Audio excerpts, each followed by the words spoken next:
Can y'all hear me now? Let me know if we can hear each other. Oh man, there's gonna be a show tonight. It's gonna be a show tonight. My goodness, we got a lot of stuff to talk about. Welcome, people. What's going on? Can you guys hear me okay? I was trying to see if I could do it without the headphones, but I guess I got an audio monitor for this. What's up? CJOJ in the building. What's good? Vega, what's good? Warm regards. What's good, baby? How you doing? Primal in the house. What's good, Primal? How you doing? Alicia, how you doing? Black Like Revelations. What is up? Hey, I loved your stream earlier this morning, man. It was really good. Y'all got to check out his channel, man. Real talk. All right. The Miss, welcome. Welcome, people. Welcome. All right, man. Today we got a lot of stuff to kind of cover here, man. And we're going to cover, ladies, all right? And I know some of y'all ladies in the chat right now, some of you ladies watching, it's going to be a little bit tough to hear, all right? Fellas out there, all right? You guys got daughters, you guys got, you know, siblings, nieces, things like that. These might be a little bit tough to hear, what we're going to be covering today. But it's one of those things where I absolutely feel it's necessary, especially people who consider themselves to be a part of this space. It's definitely something that needs to be addressed, all right? And in this case, we're going to be talking about the whole issue with Glendon Cameron, all right? For you guys who haven't heard of it, he came out with this video basically talking about this, how he could have been a predator. Okay, so we're gonna go into all of that. All right, we're gonna go into all of this stuff because it's some wild stuff that was said. And real talk, the reason why it's important for us to talk about this because we want to make sure there's this clear separation between what other people are talking about within this space and what we talk about in this space. Because real talk, it's one of those things where, like I said before, when the whole fresh and fit nonsense came out, when that whole nonsense started to happen, we can be misconstrued for these same motherfuckers over here spewing this garbage. All right. So we don't want any part of that. We don't want to be associated with that. So it's important for us to call out these bad behaviors when we see it, these bad patterns where we see them. All right. So with that being said, let's go ahead and get our show on the road here. All right. So Glendon Cameron. All right. What is there to say about this guy? Okay. This guy is one of those guys who, if we're gonna talk about, a certified freak, okay, that's this nigga right here. And this dude, he recently put out a video talking about how he could have been a predator, basically differentiating themselves between him and R. Kelly, how him and R. Kelly can be, misconstrued and their actions and things like that. It was really weird. Matter of fact, let me hear the one in the chat right now. How many of you guys have actually watched that video, or at least watched the reaction of that video? Let me gauge the experience level here. Let me gauge it. All right. How many of you guys have actually watched it? Put a 1 in the chat right now. I want to see it. We'll get all this stuff set up, but let's see it in the chat, because real talk, I think a lot of people, at least within the space, did see it. But yeah, I don't even want to cover the whole video, Vega. I don't want to cover bits and pieces of it, but mainly I want to see. We're going to actually cover the whole thing, because here's the thing. He's actually also kind of beefing with Anton Daniels too as well. And if you guys don't know, Anton Daniels is a man that runs I think he runs a couple channels. He has the After Hours channel, and he has the I think he has that Lapeef network as part of his doing too as well. So he's out here doing his thing, man. He's a dude out there that I respect him. A lot of things he says, it seems to be a lot more business centered. Helping young men out here understand the nuances of businesses. And one of the things that I like about him is he talks about, corporate America. I think he's from the majority of the time, he's from the corporate America world, not really dabbling into the entrepreneurship as much. And I support that, because y'all know out here, like a while back, I was preaching against, 9-to-5's trash and stuff like that. I used to be one of those clowns. And until I realized that, a 9-to-5 job is very important. Figuring out how to work your way up in corporate America is very important. And understanding the nuance nuances and importance of being an overall professional individual, Anton Daniels does have that channel. So he also came out with a video basically kind of dissing this whole entire situation. Like, yo, like, this is crazy. You're gonna come out here and say these wilds, and I see a couple ones in the chat, so you guys are familiar with what this guy said. All right, you guys are familiar with the whole situation. So he's basically going in there and kind of checking him on that, and then they take it to the lead attorney because he ends up having a live, I think, a couple days ago, and they basically had both of them on there, and it was giving Glendon Cameron a pretty much a chance to kind of break down and explain the shit that he was talking about in the videos. Okay, did a 15-year-old underage girl send you nudes? All right, like, why are you in a situation when you're conversing with teenagers? Why are you in a situation where you're dealing with teenagers, right? And then, yeah, okay, I get it. You got a sexual appetite. I'm sure most people do. All right, but what you're describing does borderline like some real like weird, like, man, like, you gotta be careful. And it's one of those things you almost gotta think, like, what were you thinking, man, to think that that is a video that is all right to put out? Well, guys, I ain't even gonna leave you hanging, because he also explains that in that video too. So we're gonna break all that down and more. But for those of you guys who aren't even familiar with what was said, all right, we're gonna go ahead and pull this video up. I'm gonna just put this right here as a disclaimer, okay, guys? I'm gonna put this right here as a disclaimer. If you are not, you know, if you got a soft stomach, you know, if you're not really used to hearing shocking things, which obviously if you guys are on YouTube, you're pretty much used to that stuff. Please tune out, because it is about to be some wild nonsense you're about to hear. All right, some of the stuff that I heard, even I'm just like, yo, it's like, what were you thinking, my man? All right. So the original video got taken down. All right, which was a smart thing to do. The dumb thing was, looks like it was up for over a week or for however long he left it. And no, thinking that was a good idea. But let's go ahead and get into this video, guys. Again, it is not for the weak stomach. All right. Let's hide that. Let me know if you guys can hear it. I remember one Sunday, I fucked all three of them. I fucked the mom, I fucked the daughters. And the youngest one was really, really fucking tight. And their mom was like, yeah, we got to open up that pussy.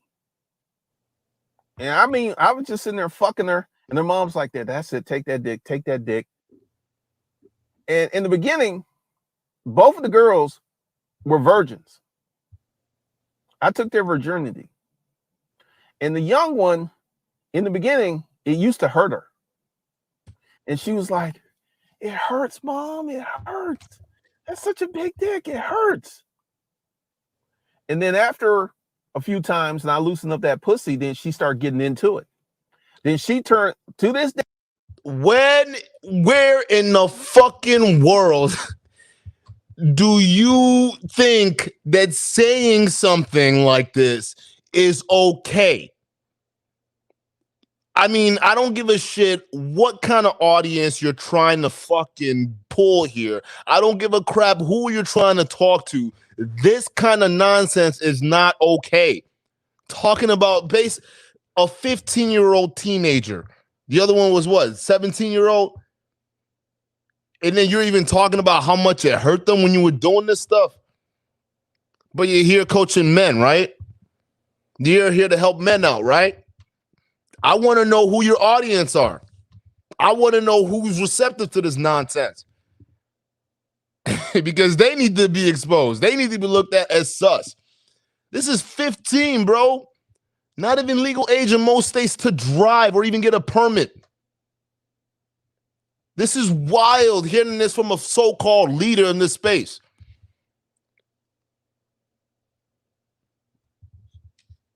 CJOJ, he's talking about a child, man. He's talking about a 15-year-old girl. Let that sink in for a second. And I'm sorry if I'm gonna get a little passionate about this. I got a youngin myself, and I'm in a situation where I'm in protective mode right now. You see what I'm saying? When this came out, and this isn't the full clip. This is not the full clip, okay? But when this came out, it was just I almost damn near. If they was sitting in the same room, I would have probably lost my cool.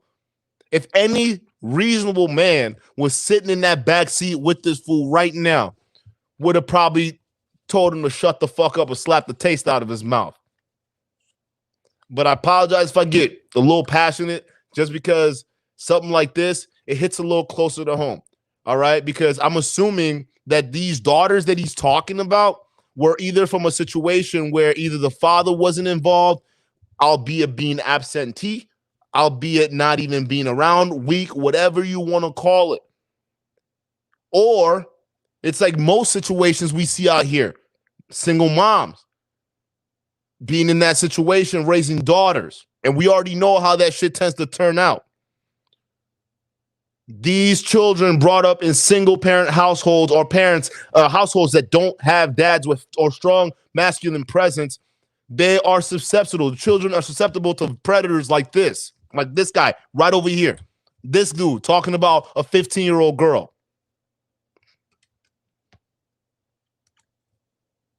Hey, this girl is a bona fide black cock slut freak.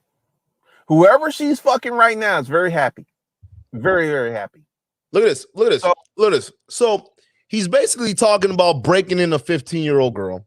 All right. He's talking about basically doing that. And now, because of what he did, right, and the lessons he taught this young individual, right, this person now then grew up to be a certified freak. Now, any guy who has to go out there and deal with this nonsense, right, deal with this woman, this young lady who probably didn't even understand what in the hell she was being put up to by her mama, right? Now it's taking that same mentality, that same baggage to other men, and he calls it a certified freak. How many young girls out here do we see run around out here with mental with damages because they've been touched by grown-ups in their past, in their youth? How many girls do we have that? Some of these girls, the attitude that they have towards men is because they've been in situations similar to this. Guys, when we talk about the problem in the dating market, when we want to talk about the problem of hurt people, it's because of situations like this. And he lets it be known in these videos that this is way more common than you think. So then when we have this argument about modern women, relationships, yeah, okay, majority of it is the decisions that we make and decisions that they make. But how much of it is due to the traumas? How much of the abuse, the drugs, all that stuff is due to the stuff that these women have been going through before they came in and deal with other men their age or other men at large? And that's the thing. Like this right here, it has to be called out, especially in this space. Like this, you know what's funny? And you'll see what he says later when we cover the lead attorneys, when he goes in there and it goes back and forth, right? We'll see what they talk about. This man truly believes that this shit is just, it's nothing. Like, it's not that big of a deal. He truly believes that, right? And when I first saw this video, my first thought was like, nah, this dude has to be capping. He has to be capping. But why would he cap in a situation where he could literally put himself in legal danger? Like, why would no one is that stupid to put themselves in that situation to do that if they did it, right? But as you listen more, when this guy keeps talking and he keeps talking about these experiences and how he gets down, his lifestyles and whatnot, you tend to start to see, okay, maybe he's a little bit more genuine about this. Maybe this shit really did go down. Maybe this dude's out here banging 15-year-olds, molesting them. And this guy has a YouTube channel educating men on how to go out there and do what? Exactly. To do what? How are you teaching men to better themselves and you feel comfortable in your own space to come out and put this out? I want to know.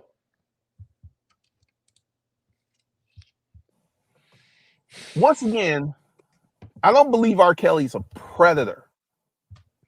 I think he has an appetite that got him in trouble because he could not control. Because here's the thing, and I forget the billionaire who was running the sexual trafficking I forget his name. I could see him. He was a blonde white guy.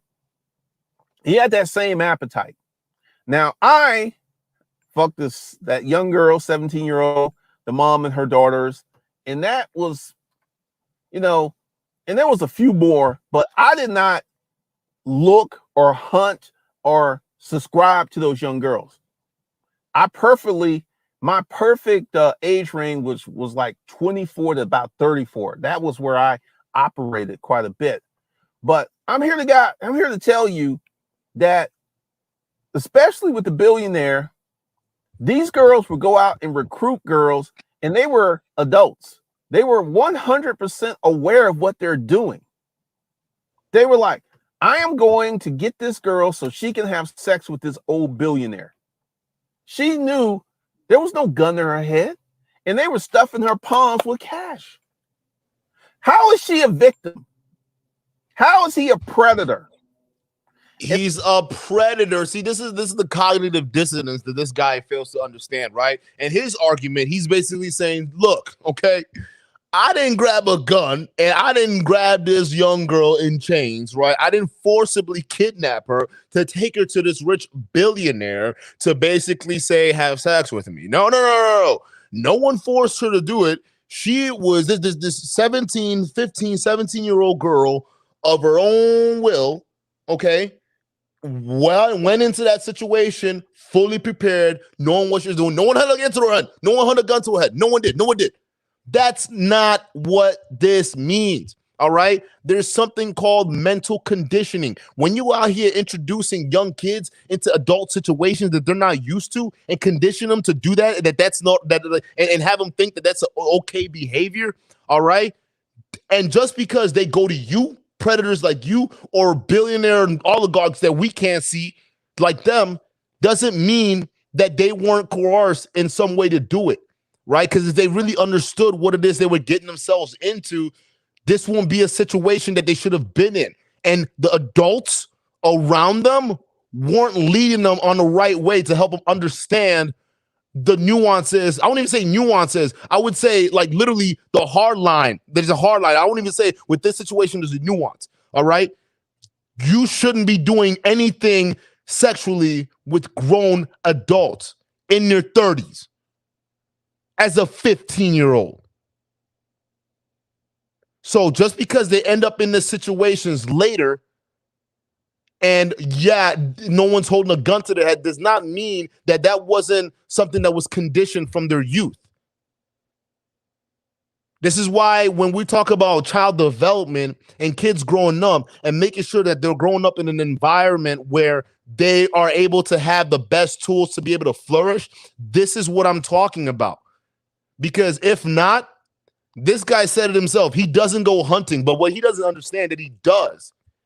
Because he has to find people who are already in vulnerable states. You think a person who lives in a goddamn, who has a father who lives in a goddamn house, who is present, would ever allow their wife to have a stranger do that to their daughters and no one find out? You think that would actually happen? No. So you're going after families that don't have that center of power, which is the man, which is the father, which is the unit. So you are a predator. You are hunting. That's what you're doing, Glenn Cameron. And this is one of the things that, like, I could be considered a predator because I've had a lot of sex with a lot of women. I could be considered a womanizer because I like slinging the dick. So, guys, you know, R. Kelly, he went too far. He brought other people in. He had a organization. They probably got him for trafficking and all this other stuff. I never went nowhere near that level. I never had anyone to go out and find girls for me. Never did that. I did all my own work. And this is one of the reasons I never got in trouble. I remember he never got in trouble because he was the only one who was basically doing his sin. That's what this dude is talking about right now. He never got in trouble. And I'm just speechless, bro. Like this guy This guy has a channel coaching young men, by the way. Let's just throw it out there. All right. This guy has a channel coaching young men, talking about he wasn't as bad as R. Kelly. No, bro. Bro, you were worse than R. Kelly. That's what you were right now. What you're talking about, what you're doing with these kids, right? You were worse, especially with the mamas around. You were worse than R. Kelly, because you are condoning a situation where you basically you've ruined two other girls along with their mama, right? Because their mama was fully complicit in this. And this happens, by the way, right? As he goes on to go and elaborate, this happens a lot where their moms who are out there wilding out with their daughters. When there's no control in the household, dangers and predators come in. And typically they're coming for the kids. That's who they're coming from. So when you're talking about you're not as bad as R. Kelly, no, you're worse. You're worse, bruh.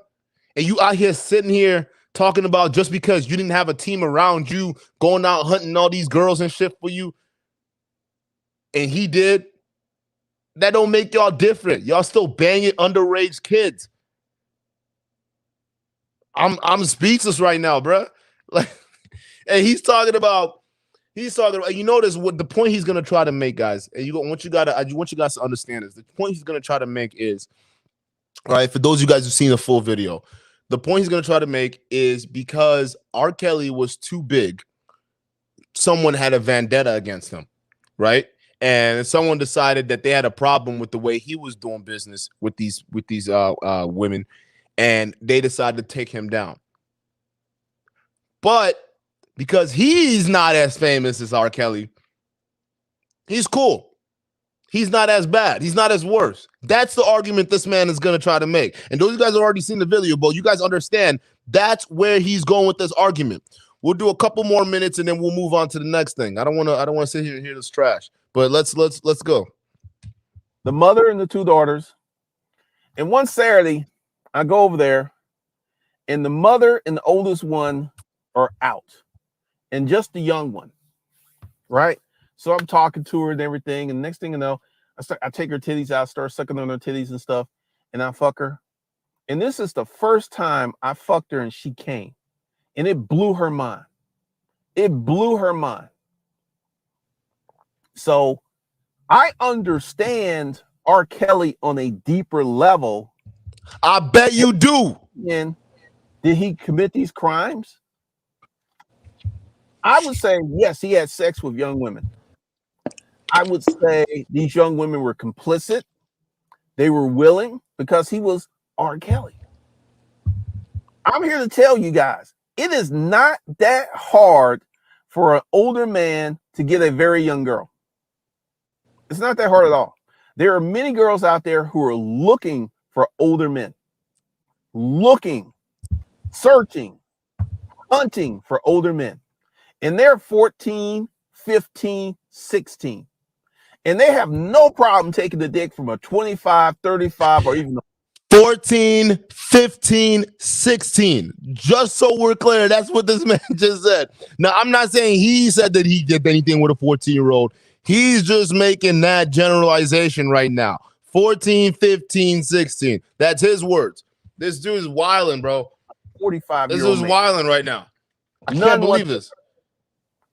And part of this is, if R. Kelly wasn't R. Kelly, I don't think none of this would have went down. I feel that R. Kelly pissed off the wrong person. I don't know what he did, but he pissed off the wrong person, and that launched this investigation. Because I saw this tape of R. Kelly pissing on this girl in 2000. It was like 2000, maybe 2002. I saw this tape. It was him. It was him. And he's had this appetite since Aaliyah. And I personally don't think there's anything wrong with older guys liking younger girls. Because at the time he was with Aaliyah, I think he was 21 and she was 16. To me, that's not a really big difference. But R. Kelly had that appetite. He had that appetite. And that appetite can ruin you. I have somewhat of an appetite, but I have limits. There's just certain things I'm not going to do. There's just certain boundaries I'm not going to cross. Time out. Time the fuck out. How many of y'all niggas actually believe this dude? When he's saying there's no limits, no boundaries that he won't cross. How many of y'all believe this dude? How many of you believe that this dude has actual boundaries? How many of you guys actually believe that shit right now? That you guys can honestly, with 100% certainty, say that this motherfucker right here has boundaries and can limit himself. He just got done saying him and R. Kelly on the same wavelength. Matter of fact, he understands R. Kelly deeper than any of you motherfuckers can. So how many of y'all think that this dude honestly has limits for himself? I will wait. Please let me know, because dog, what you're talking about right now is some wild shit. Listen, age gap dating, do I have a problem with it? No, absolutely not. I've dated older women all the freaking time. It's not a big deal. The problem comes to is when you're talking about limitations, okay? If you're a 35-year-old man, you shouldn't be fucking with a 14-year-old. You shouldn't be fucking with a 15-year-old. You shouldn't even be fucking with a 17-year-old, 18-year-old. You shouldn't be. Just real talk. That's that doesn't. I don't see how in your world this makes sense. And the weirdest part about it is I don't see how in your world you think it is okay to come out with a video like this, practically comparing yourself to a convicted rapist. Now, R. Kelly's probably, I'm not going to deny that he's not going to have fans. There are people out there that still going to be R. Kelly fans. Like, real talk. Like, that's just how people are, all right? People will see dumb shit, evil shit, and just bypass it because it is what it is. But not to say, he's getting his comeuppance right now. But this dude over here, he's over here also an influencer of young men. And y'all got to understand, the kind of guys that come into this space are young, vulnerable guys. The kind of guys that deal with guys like him. Talking about 15-year-olds, 17-year-olds, 14. It's okay. Let's serve them up. I didn't get caught for trafficking.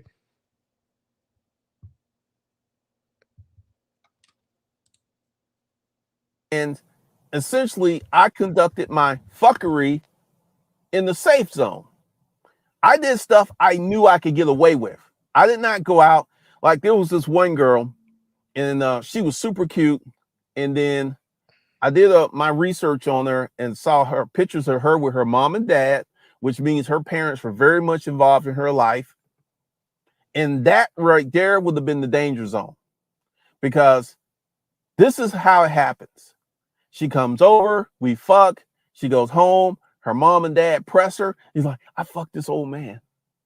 And next thing you know, mom and dad call the police. Police knocking at your door. That's how that goes down. What did I say? What did I say? This man is a definition of a predator. He just basically outlined why he doesn't go after kids with intact families, right? Why he does it, because guess what intact families do?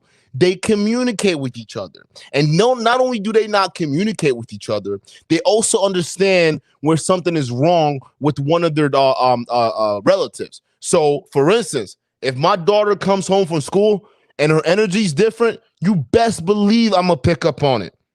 You best believe, and I'm going to press her on it. That's what intact families do. And this man just got done saying he doesn't mess with any of that, because guess what? The police is at your door. So he very clearly understands what he's talking about. He clearly understands the line here that he's crossing. He understands that. He understands that what fathers would do if they found out he was messing with their daughters, someone like him. He understands that. That's why he doesn't deal with kids that come from intact families. He deals with kids that come from families that have no communication, zero care in the world for what their kids are doing and what the mamas are doing and what the daddy's doing. Nothing, right? Because those are the ones that are less likely to freaking go out there and tell their mamas what's up. Matter of fact, they're the ones that their parents are less likely to actually invest in the kids to figure out what's going on. So by definition, Glendon, that makes you a predator, a hunter predator. That's what you are. You find girls who come from vulnerable situations and you try to deal with them. You're a predator. You're no different, bro. You're no different from R. Kelly. You're the same one. Never put myself in the crosshairs of the danger zone. And it really wasn't in comparison to the number of women. It wasn't a lot. But I can tell you, young pussy can be fucking amazing. When you stick your dick in some pussy they ain't never had a dick in it before, woo! It's so tight, it's so warm, it's so snug. And I feel that the R. Kellys, and once again, this white billionaire, put his name in the comments because I know y'all gonna Google him. And I feel that as a man, you have to know what you can get away with and what you can do and what you can't. And once again, I feel what you can get away with, what you can do, and what you can't. So this guy clearly knows the rules here. He clearly knows. He understands the rules that he's breaking here. He understands the fine line that he's walking here. Come on. Because if R. Kelly was just Robert, the truck driver, it never, even if he did all of these things, he would have never went to jail. Never would have happened. Because he was R. Kelly. There was something he did. There's someone in power he pissed off. And that's why, because the thing is, they went after him for years and years and years. They were after him like a dog on a bone. They were after him. I'm done with this. I'm done with this dude because this dude right here clearly lacks a self-awareness. No, they were after R. Kelly not because he pissed off somebody in power. It's because this dude was a legitimate creep. He was preying on young girls like Aaliyah. That's why they went after R. Kelly. All right. It wasn't because he put, and you said it yourself. They went after him for years. They went after him for years. It wasn't because he pissed somebody off. It's because somebody kept the foot on his neck and he finally got his comeuppance. That's what happened to R. Kelly. It's not because he pissed somebody off in power. See, what guys like you do, you're using this as an excuse to justify the reason why you're doing on the same kind of bullshit that he was on. And you think you're not going to get caught. You caught yourself, bro. You caught yourself. That's what you did. You outed yourself as a predator. And thank you, right? Because now we want to know all about what in the hell you got going on and what kind of education you selling these guys that are following you over here. Because clearly they're not learning anything that is going to help them be a good, substantial men, or even women that listen to their platform to have daughters. You're talking about how you're dealing with what?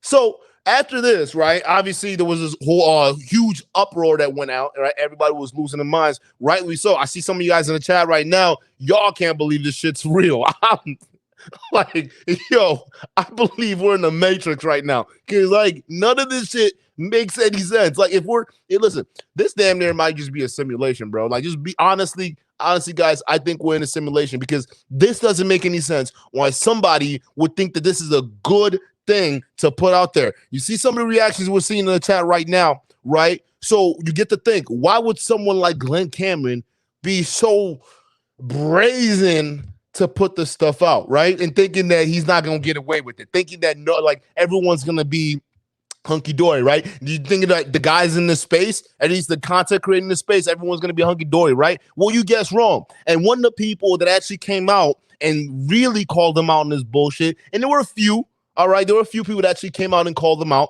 all right? And a few more people out there, right? And y'all know who you are that should be out here calling this nonsense out, right? They did call it out. And one of the guys that did was Anton Daniels, right? And that's where we come around to this whole situation about how he got involved. But as you'll see later on, it wasn't just because of the beef itself. Apparently, they had some stuff going on before all of that, right? So we're gonna go ahead and cover that in just a second here. But let's get it. And the part that he starts off at was at the very beginning here. Give me 1 second. Get this on.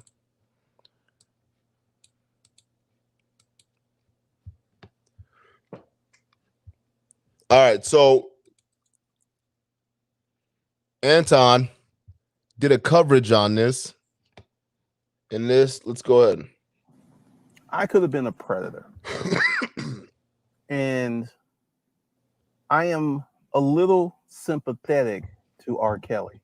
I know that it already starts off bad.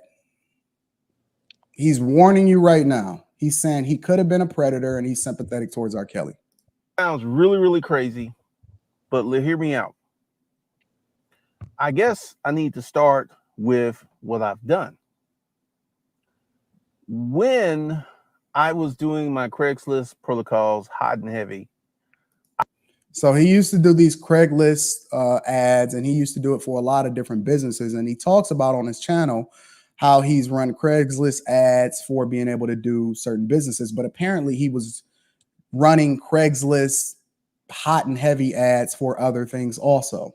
Would get a ton, I mean a ton of high school girls answering my ads. Already bad. This is I agree. Telling you exactly what it is that he's been doing. And typically I ignored them because even though I have a similar appetite to R. Kelly, I like young women, but I don't like children. But this is how a child tricked me. Listen, y'all, I'm warning you now. I'm warning you now to walk away if you cannot handle this. If this is not for you, this is a reaction video. I am literally pulling this up off of his YouTube, one of his newly created, very low subscriber. You are not familiar with YouTube videos. Okay. Typically, they would be young. There would be lots of signs that. I feel like I'm spending way too much time dealing with other people's problems. Oh shit, we got ads. We got ads. Would you like me to set an alarm? Let's go. Let's get it. That this girl was very, very young. And I would just ignore him. And before we even get into this, let me show you something really quickly. Somebody said, I better be ready because Glendon Cameron is going to come at me with that OG fire. Fam, if you still supporting Glendon Cameron and you rocking with him after you see this video, I feel more sorry for you than I do for him. Boom. I'm glad, like perfect timing, right? Because we just talking about who in the world follows this dude, right? So this guy watching this video over here talking about spitting fire. You see what I'm talking about? So when y'all talk about, Duke, why you going after these stands so hard? What's happening? Why you doing this, right? Listen, I'm telling you right now.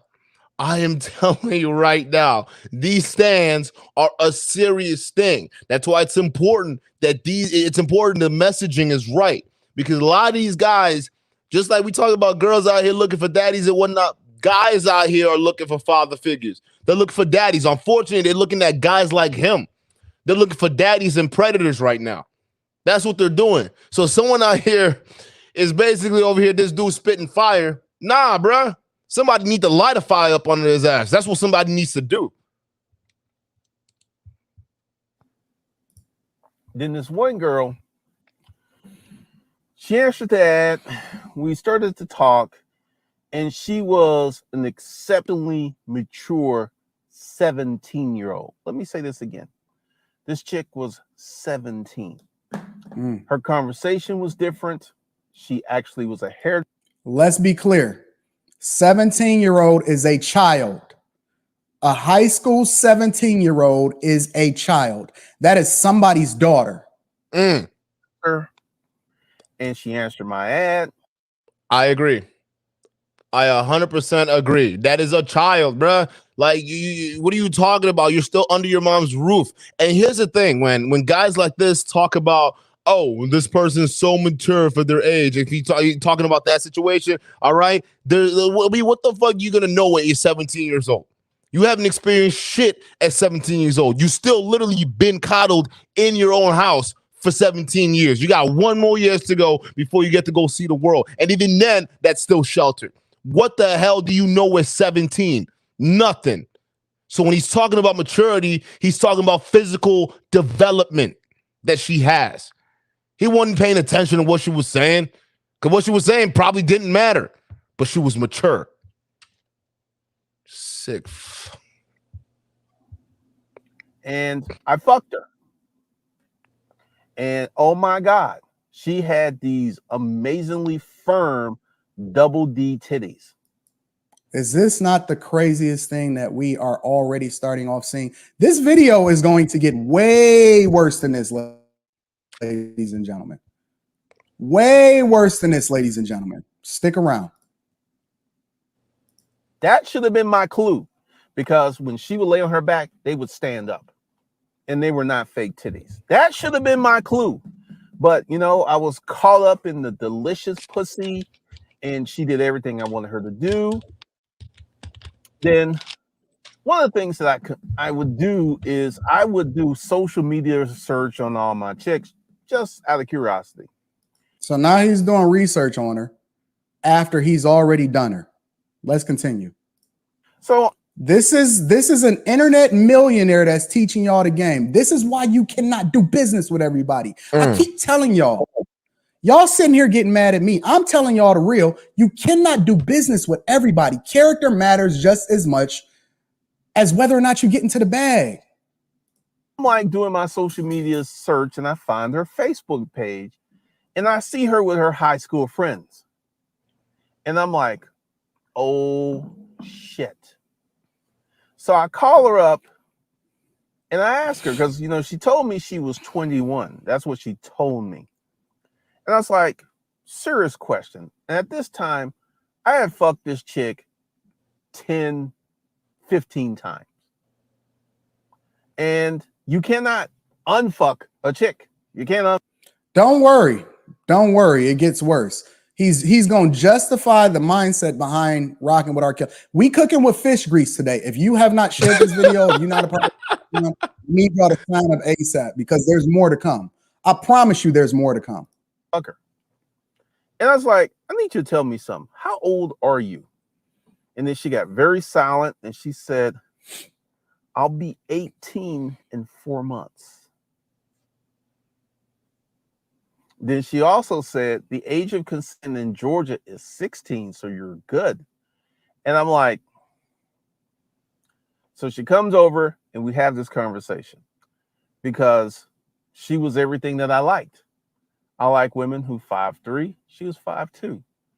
She had huge titties, little waist, fat ass, pretty toes. She was my prototype, even though she was extremely young.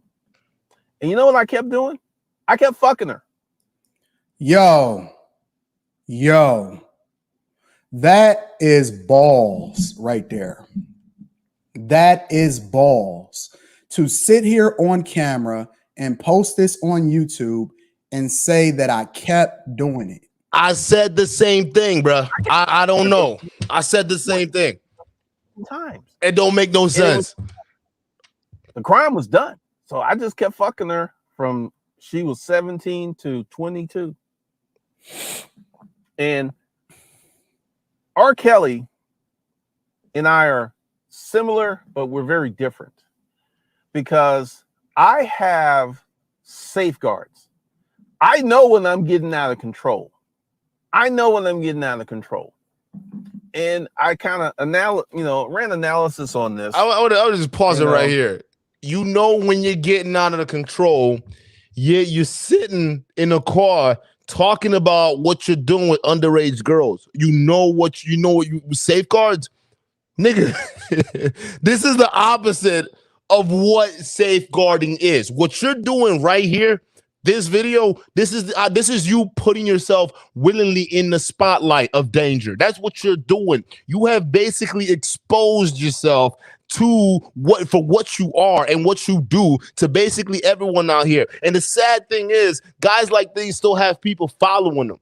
Still have people coming over here talking about, oh, well, he's about to spit some fire. He's about to spit some real good stuff, right? That's what it is. This guy still has people out here doing that. So, guys, you got to understand, man, this is why it's important. It's important to basically understand who you're dealing with out here, who you're listening out here. Hey, Joshua, hold up. Listen. If you call this your YouTube God, I don't want you here, bro. You're going to have to leave. Like, you need to get the fuck out of here because you're the exact kind of dude I'm talking about. How is he a YouTube God? Who is worship? I want to know if there are more people like you worshiping that. We need to know. How is he a YouTube God? How you gonna sit here and call somebody who's talking about dealing with 15-year-olds, dealing with 17-year-olds, having 15-year-olds send them nudes, 17-year-olds, and you gonna sit here and talk about he's a God, a YouTube God? Listen, if that's the kind of niggas you worship, I don't want no part of that fucking clergy. I don't want no part of it. I don't want nothing to do with that. Because what that symbolizes is there's a bunch of fucking rot in this business that needs to be exposed, like niggas like Glendon Cameron and people that follow guys like Glendon Cameron, like you, Joshua.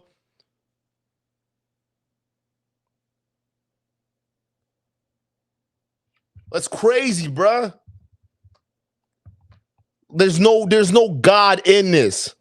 There's no God in any of this. There's no God not sitting in that car, not in this video. There's no God there. That dude is a straight demon, bro. Matter of fact, I don't know anyone else who's probably stolen more souls here than this nigga right here, of young girls who y'all probably have dealt with. We don't know, but he's been doing this for years, and he's an older dude. So he's been stealing souls of young girls for a long time because that's what you're doing. You're taking their innocence and you up here talking about it like it's just nothing, like it's just nothing, another game theory to you. This is why we have to vet the messaging. It's very important, all right? Because like Anton said, right, 17 years old is somebody's kid. That is somebody's daughter. They're still in high school. And you're still taking care of them because you got after school and college and all this stuff. They're not independent. And they're not old enough to understand what's going on out here. So this dude ends up, so obviously this starts to blow up. Like this starts to really, really take off because it's like, wow, like this guy really just for sure said something this crazy, all right? And then Alba and Preach covered it, right? That went viral, right? They covered it. A couple other smaller channels covered it. This guy is basically out here talking about wilding out, and rightfully so. People were freaking pissed off. So this guy, and you know how these guys do, right? They come out here talking about, oh, I'm so attacked. I can't believe all you guys are coming after me. I was just trying to basically, marketing. It's about marketing. I wanted the shock factor. That's what I wanted. I wanted you people to be shocked, and we were shocked, all right. All right. So it's so shocked that you basically expose yourself as a predator, and the entire community knows it. And this fool then ends up on the lead attorney, and he has them both on, right? And the lead attorney also had a coverage about this. He was also another brother that had a conversation about this. Now, his video, he sort of kind of called them out. He called them out definitely on certain points, and he definitely called them out in the live that we're going to watch, a little bit that we're going to watch. But it was a little, I get he was trying to come at the understanding of what was going on in the mentality of this. But in this debate that we're going to be watching between him and Anton Daniels, all right, we're going to be watching, and we're going to get the breakdown of what was going on. And shout out to the lead attorney, because he does his little attorney question, judo fucking, mouth trick and shit. So he's over here getting to the question that's basically answering what it is that we want to know. Like, what in the hell were you freaking thinking? All right. And the first about 10 minutes of this live, it was perfect. It was you couldn't get anything better than this.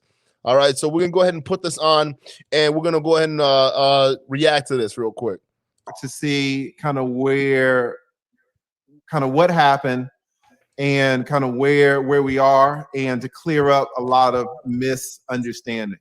I know I saw. Let me stop this right there. Anybody that shows up to a goddamn show and you're fucking wearing sunglasses, all right? First of all, you're indoors, okay? You're fucking indoors. What the hell are you wearing sunglasses for? And the fucking disrespect, dude. My guy, real talk. Take the goddamn shades off and look the man in the eye that is basically calling you out in your goddamn demonic bullshit. All right. Right now, you're putting that on because guess what? You're ashamed, Glendon. That ain't cool. That ain't nothing. Take it off and deal with this shit. But I can't stand when people do that stuff, bro. Like, you look even worse. You look like a legit predator, bro. You know, Glendon's having sex with 15-year-olds, right? And to be fair, that's not what you said, Glendon, in the videos, right? I thank you for saying that, because I've been seeing that quite a bit. I've been seeing that extrapolation. And also, I want to say, you know, I love your content, and I thank you for sending me this invite, because I've been seeing all kinds of crazy stuff. And I want to go ahead and clarify why there are so many people rocking with me, because people are mad at the folks who are supporting me. Hey, Blacklight, no, don't block Joshua. Don't block him.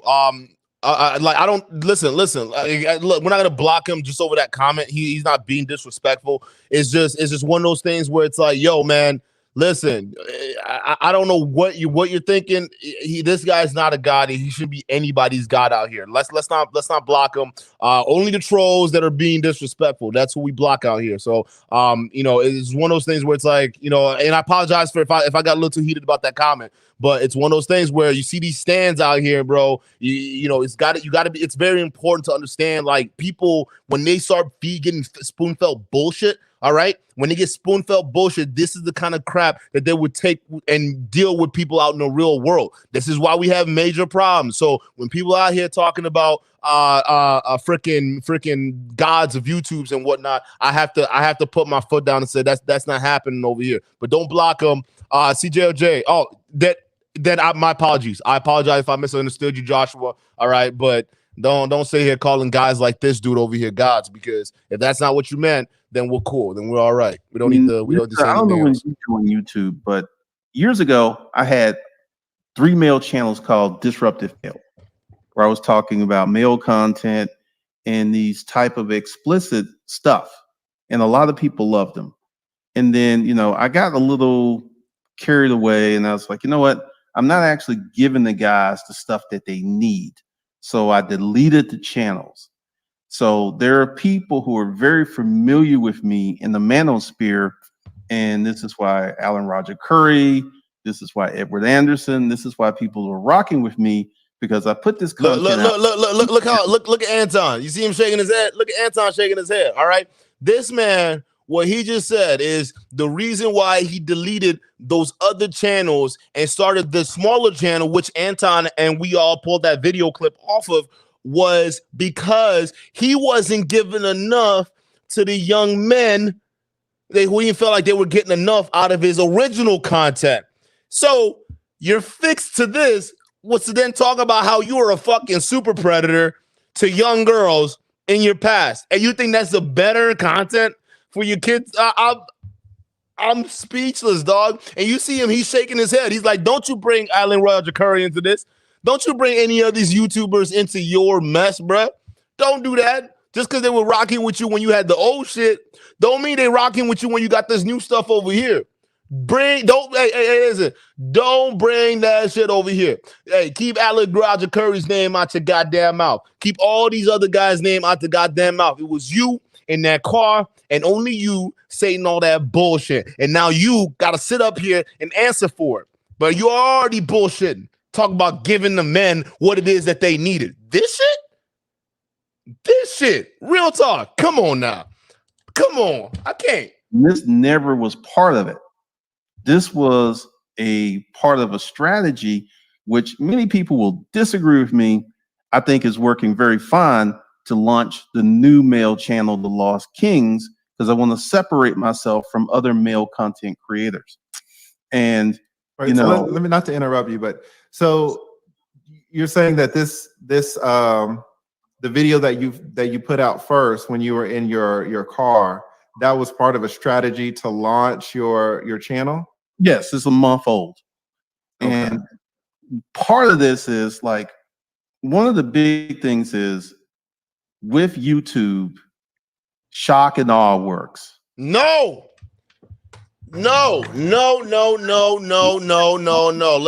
skip this ad real quick, and I'm gonna get to my goddamn point. All right. No, and I hate this shit when people do this crap, man. We're talking about it's all about you got to be wild, you got to be shocking, you got to be doing all this stuff in order to get the views and get the entertainment. That is no. There are channels out there that are perfectly reasonable in what in the hell they talking about. And they do get views. And you got two examples sitting up there talking to you. They're not talking about wild, controversial shit that you're talking about. They're not talking about wild sexcapades with minors in their past. They're not doing that. You made a video to tank your channel before it even got off the ground. That's what you did. If you thought that this is something that was going to help. And that's the thing that kills me, because you're a man. You're a grown-ass man, and there's no logic in this process whatsoever. Yeah, I get it. We're in the age of social media and whatnot, and you got to do things to stand out. But however, in this manosphere space, there's a lot of room to grow. There's a lot of room where everybody can come to the table and eat. There are people out here who offer different perspective and different skill sets that they can bring to the manosphere space to educate young men. Like I said before, you got two examples sitting up there with you. You got lead attorney, and he talks about divorce and things like that. And he educates guys on the importance and understanding what their rights are in divorce. You got Anton Daniels, a businessman who's made it in corporate America, who came out here on YouTube, starting channels, having networks, not only helping other YouTubers, but also basically helping individuals, young men out there understand business. And that they, on their other channel too, they've had discussions with the panel with women and things like that. They've had great, healthy discussions. So they're actually helping people, and they didn't have to be shocking. They didn't have to go as far as you did. So I don't know what kind of mental nonsense you was thinking, but that's not how you do it. That is not what you do. And I hate when content creators come up here and talk about, oh, well, I had to be shocking, so I had to go do this. I had to be shocking, so I had to do that. No. They're different things. Update your thumbnail. Make it look nice. They're different things that you can do. But sitting here talking about how you dealt with minors to be shocking just to get your new channel off the ground, that's whack, bro. And actually, I am really surprised that the blowback wasn't as bad as I thought it was going to be worse, to be honest with you, and it really wasn't. And people have been creating all kinds of stuff like my age. And this stuff happened like 20 years ago. This is what's funny. People act like I was at some high school with lollipops and soda pops seducing young girls. And that wasn't the case at all. But these things did. Harvey Weinstein got his shit fucked over for shit that happened to him years ago.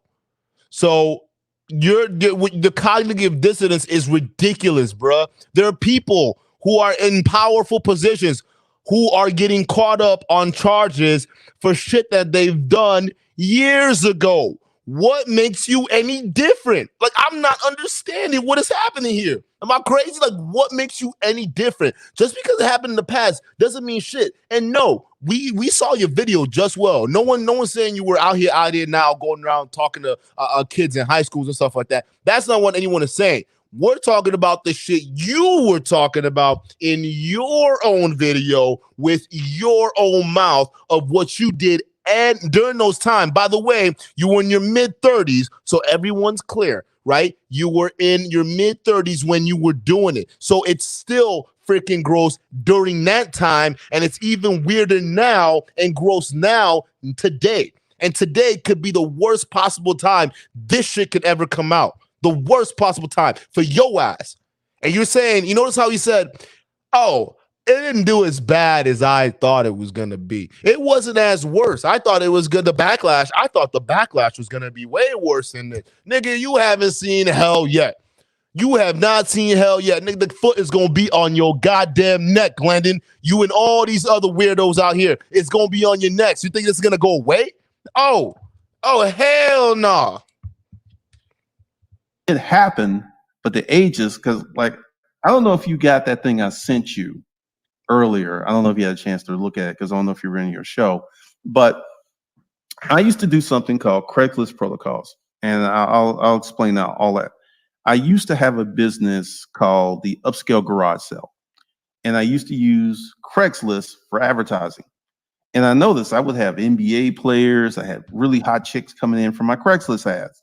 And at the time, Craigslist had a section called a Craigslist dating section. And I started writing content for these ads. And in the beginning, it was horrible because I wasn't getting any results.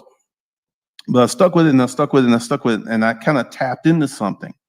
And I would get responses. I'll be right back, Lee.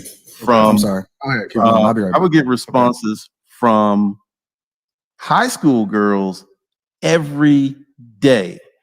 And this is the thing, and this is what's funny. 99.9% of them I ignored because, you know, the average high school girl looks like a high school girl. A lot of them are not developed. A lot of them don't look like women. So I had no interest in them. Let me just jump in right quick. What was the text of these ads? What did they say? This is when, if you know, because you said I'm into some wild shit. And this is with the BDSM. Mm-hmm. And I kind of toyed around with the content marketing. And what I found was long form ads worked really, really well. And it was just talking about what I would do, what was on the table, the activities. I'm not going to get explicit on your show, but I spelled out in detail what I would do and what I would not do. And a lot of women started responding, like 10, 15 a day. Guys, hit the like button. Hit the like button, all right? The show right here, this particular show, we're not monetizing right now, all right? The likes are free. Let's hit the like button. Let's get the likes up. Let's go, because this is wild, bro. This guy right here who thinks it's okay to bang 15 and 16, 17-year-olds, right? Not saying that he necessarily did it, right? His case was a 17-year-old underage girl, right? But in his mind, right, the billionaire white friends that he's talking about that are trafficking 14-year-old, 15-year-old, whatever nonsense, all right? He thinks that this shit wasn't that big of a deal, all right? Matter of fact, he thinks his video isn't that big of a deal and it's not going to get as big. So hit that like button right now. Hit that like button. Let's get this dude exposed. Let's get him, guys like him right here, out of this fucking space, bro, because this is not what we need right now. It's ridiculous. Talk about developed bodies and shit. This is weird, bro. 7 days a week. And part of that was okay. So was this these were ads for sexual activity? Is that right? Okay. Yes. And was confident. Look at Anton. This nigga left and came back with the hood up. Oh, Jesus. This nigga ready. This nigga said, I'm going to get your ass now, bro. Well, you ready for war? Listen, either that or because all these niggas ball and he just put his hood on. There's one or two reasons, bro. Either he ready for war or he not trying to be like these niggas right here. But let's continue. I just thought it was funny. Patient included, or why would women respond to a ad, just a random ad? Great question. Great question. What I tapped into was the female submission story. There was no competition. There was no compensation. There was no dating. They would strictly just show up in my place and have sex. And this went on for about 10 years. I start tamping it down. Let's say 15 years, but 10 years hard. And then 15 years, I kind of backed away from a lot of that stuff. But that was the gist of it. I mean, it literally changed my life. And I thought the launching of the Lost Kings, because, you know, I started making content about a month ago, and I was like, I have been the target of so many YouTube hate campaigns, and none of them been anything that I've done. And I was like, you know what? I'm going to throw some raw meat out there for the dogs, because I've seen, you know, like I've been reading the comments and stuff, and people want me buried under the jail, and people want me, and I think you did a real good job saying that ain't nothing going to happen to me because number one, this isn't current activity, and number two, when it was happening, The it was cognitive never. dissonance is unreal. He still thinks this because he just did this and it was such a long time ago. Nothing's happening to this clown. You're crazy. You're crazy. There are powerful people, okay, who got way more money than you, freaking Glendon Cameron, okay, and they're getting caught up on charges on shit that happened a long time ago. Matter of fact, wasn't there a Supreme Court judge that almost got not his position because he was they came out talking about he was pardoning the other day, or not the other day, but years ago, and they couldn't figure out what the hell was going on. They had a whole hearing, whatnot. That was from 30 years ago. So in this day and age, your past does matter. And this fact that this guy in a man's space that is supposed to be educating a lot of young dudes on the dangers and the pitfalls that's out here is literally willfully just plain ignorant. Just basically saying, nah, I still think ain't shit gonna happen to me. You better watch. You lucky Anton ain't in that room with you, bro. I bet you he got Tim's on right now. I bet you he's got Tim's on. He's ready, bro. He's ready for you right now. Because what you saying is wilding, and the fact that you're not accepting the shit that it's crazy. Listen, your delusional level is beyond what normal's considered. That's what it is. Your delusional level is out of this world. If you think in 2021 this shit is not gonna go further than what it is, if you think that there's not gonna be some cop knocking down your door talking about, yo, explain this bullshit, you are out of your fucking mind, Glendon Cameron.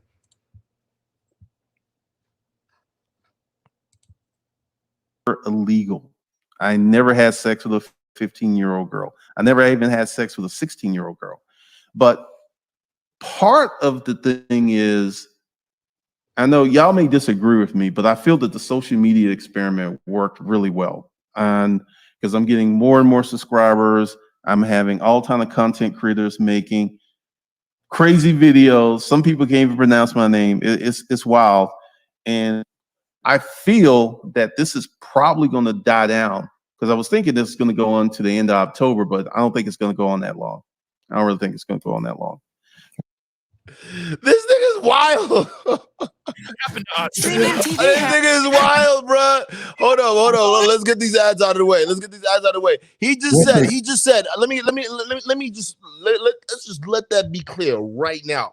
This dude just said he doesn't think it's gonna get any crazier than what it got. Matter of fact, he thinks this isn't gonna go anywhere. Matter of fact, he's expecting this to die down before the end of October. Get the like clips on this video right now. This man who believes it's okay to do stuff with 17-year-old teenagers, he thinks it's okay. And this shit is not going to die. It's going to die down. It's going to go away. He's expecting this thing to go away. Bruh, it's not going away. We giving that pressure on your motherfucking neck. Take them glasses off, bruh. It's not going away because you spitting some wild shit. And the fact that you out here educating these young men out here with this bullshit, thinking that this is what's going to get you viral, talking about you getting all these new subscribers. I want to know who the fuck subscribed after that video went up. I want to know, bro. I want to know. Hey, listen, a lot of weird shit and a lot of weird people are coming out of the woodworks ever since 2020, all right? We start to see some weird-ass shit. So I want to know who's following you. Well, who's that billionaire friend you talking about that likes to traffic girls? Who is that? I'm sure somebody's going to be knocking down your door to find out what's going on. I'm sure of it. So who is it? This guy thinks he's not going to get caught. That's wild. Hit that like button, bro. Let's get this video up there. Experiment part. Yeah, Anton, why don't you give us kind of your initial view on this, your initial take? I will answer the experiment was the actual video. YouTubers are known for faking stuff and putting out stuff that isn't real. This has been YouTube since YouTube started. So I went ahead and I put up a video that was talking about some very saucy stuff, and it started performing, and then I feel that your video helped propel it The video isn't going to go viral. I already can tell that. It's at like 5,400 views. And part of it is to set the brand and to build a community the way that I want to build a community. I don't want weak, crazy. How do you want to build this community, bro? What kind of community are you trying to build around that video? And for those of you guys who are newcomers, thank you. I appreciate it. Welcome. However, for those of you guys who were here before, or those of you guys who are familiar with this video from Glendon Cameron, he's basically saying he's trying to put together a community around that video. I want to know who these people are. I want to know what kind of community you're building in where guys think it's okay to sit here in your car talking all that nonsense. What kind of community are you building? I wonder how they're going to be, how they're going to view women. I wonder their thoughts on women, right? Like some of these other communities out here, super chatting and doing all this stuff like that, just to diss women and do all this kind of crazy stuff, waking up in the morning, sending wild DMs and shit. I wonder what your community is going to end up doing. What they're going to be out here wilding out, looking for single mamas to do stuff with their daughters with, right? Is that what it is? How to find a single mom with daughters to do stuff with? Is that what you're going to be teaching them? I want to know. I want to know who these kind of people are. Because if you want to build a community, I'm going to stamp that shit out. That's just dead. Ain't no community around that bullshit. Week, let me say it. I want people who will be committed to personal change. And if I could put up a video like that and I can get subscribers, I'm getting the right kind of subscribers. I'm getting the right kind of people. Oh, Jesus. Oh, my God. Oh, my God. I put it up. I was like, Anton's going to make a live stream of this. And you sure did. I knew that was coming. So you capping so hard. You capping so hard, bro. You did not play chess and thinking that I was going to make a video of you. All right, Lee. So this is really what's going on. Okay. I'm glad you know me. I like to say stuff straight to people's face. The thing that really happened was he was clout chasing. Number one, right? He been clout chasing since the very, very beginning of me even noticing who he is. He's tagging me in videos. Oh, Anton, I tagged you in one video. He's tagging me in videos. He's reaching out or whatever because I'm hot. I'm hotter than fish grease, and it just is what it is. And everybody know I'm hot, right? Hey, what is with fish grease? I did not reach out. I didn't interrupt you at one time. Yeah, I didn't interrupt you one time. Yeah, I want to reach through the screen and just grab that ugly, stupid video that he got. I ain't interrupting you one time, bro. You're right. You're right that you didn't interrupt. Oh shit, Anton getting him, bro. Respond, of course, right? But yeah, go ahead, Anton. So he tagging me in videos. I don't even know who this guy is, not even a little bit, right? I don't even know how he know me. I've been on YouTube for over 8 years.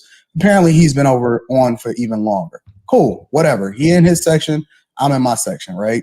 So he tagging me in videos. So as usual, when people tag me in videos, I go and see what it is that they're talking about. I don't disagree with what he's saying from a business perspective, right? He doing reactions. Cool. I don't care. We all content creators. We all rock out. It is what it is, right? So then I do some research, and I don't necessarily agree with the way in which he go about living his life, but I didn't see anything crazy. And so my thing was I made a reaction video actually bigging him up, saying that, yo, I actually agree with him from a business perspective, and I don't argue with millionaires, right? And stop. And it's not just him, all right? It's not just Anton. And I understand rightfully so why Anton's pissed off. Because Anton and other YouTubers like Anton, O'Shea Duke Jackson, some of these other guys that he's been, they've actually shouted out this man. All right. They've actually, given this man his props because he has been the manosphere and he has been in the YouTube space doing this game for a long time. All right. So everyone give their props out. So now imagine, because here's the thing. I'm not going to shout you out unless you have some form of character, all right? Unless your values at least reflect something of mine, right? If you're out here doing stuff with children, I'm sorry, we don't have the same values, all right? Your values in your community over there, y'all go do over what y'all doing over there. That's fine. Our values are over here, and we won't talk to each other. We won't mix. It's a wrap. That's it.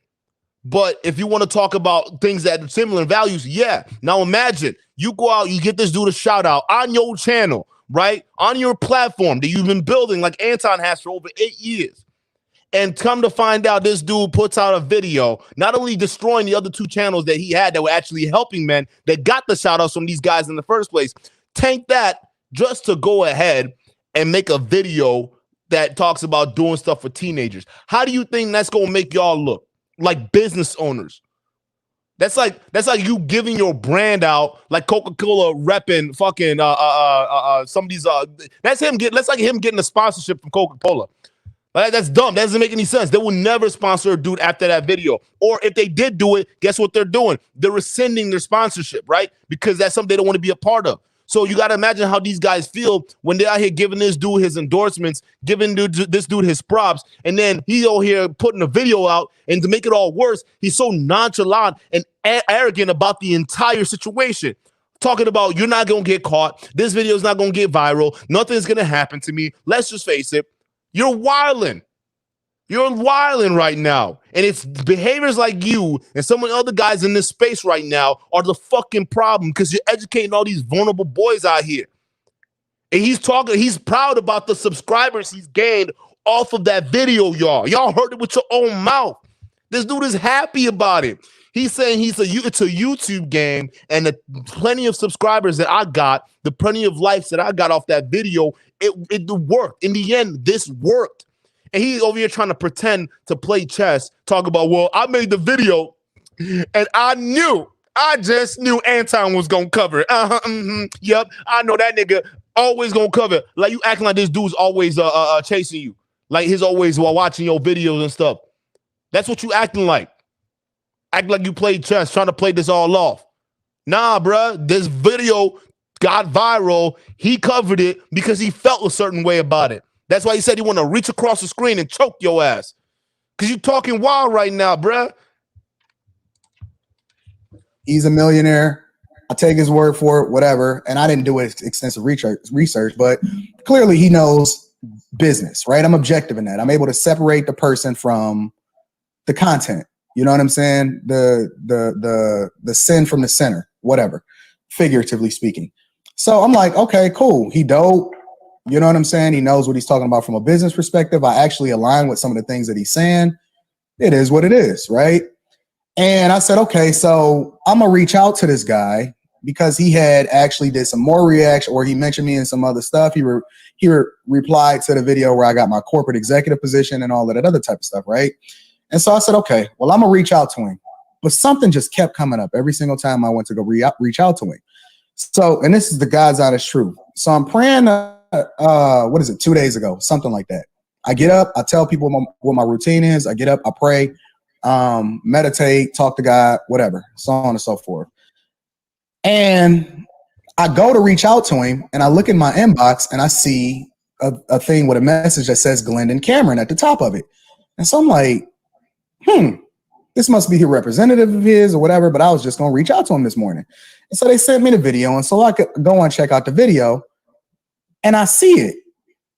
And so the thing about it that I'm trying to make sense in my mind is, how is it a social media experiment when you, in the second video, first of all, it's coming out of your mouth.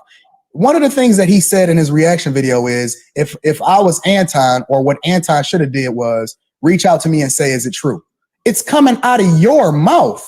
If it was somebody that was accusing you of it, or it was an allegation, that's one thing. But if you're the one that's saying it and admitting to it and championing it and going to it in great detail, why wouldn't I assume that you're telling the truth? You see what I'm saying? So that's this guy's kid. That's how I know he's capping, right? He's gonna sit there and talk about, oh, well, you got to reach out to me for comment, right? Because what they're describing right now is the whole back end to this whole situation right now. So essentially, what happened was there's been some back and forth. Well, not even really back and forth communication, but they were actually planning on doing some kind of work together. Glendon had commented on one of Anton's videos, and was his videos when it was talking about he was about to leave YouTube or something like that, but not really. But he just got a corporate exec job that basically pays bank, so he's gonna move on and do that. So he put a comment in there, and he was about to reach out, right? And prior to that, Anton has already shouted this dude out multiple times on different occasions, right? So then he pulls up an email with this dude's name, with that video popping up of what you guys watched earlier. Now imagine how you would feel if you out here about to reach out to a dude for a potential collaboration and somebody sends you a video of the guy you're basically going to collab with talking about doing stuff, getting nudes from 15-year-olds and doing stuff with 17-year-olds, talking about they're developed and shit. I would tell you any half-decent person in this chat or any half-decent man out there would leave that situation right then and there and cut this fool off. That's what any smart person would do. No one would associate with this fool. And yet he's trying to spin it as he's playing this master game. Oh yes, this was a social experiment. And honestly, Anton, if you would have reached out to me before you made your live stream, meanwhile, the live stream we just covered, by the way, right? When he covered that, if you would have reached out before me and handled this, we'd have been fine. It's like, how? You said it. This comes out of your own mouth. The truth, like, it's you. You said it. You're the one. Like, what other source can we get the message from other than you? We got you in 4K talking about doing stuff with 15-year-old girls. Come on, G. Let's talk about this. Real talk. Quit trying to play these mental games, these fucking Art of War type shit. That's not going to work in this case, bro.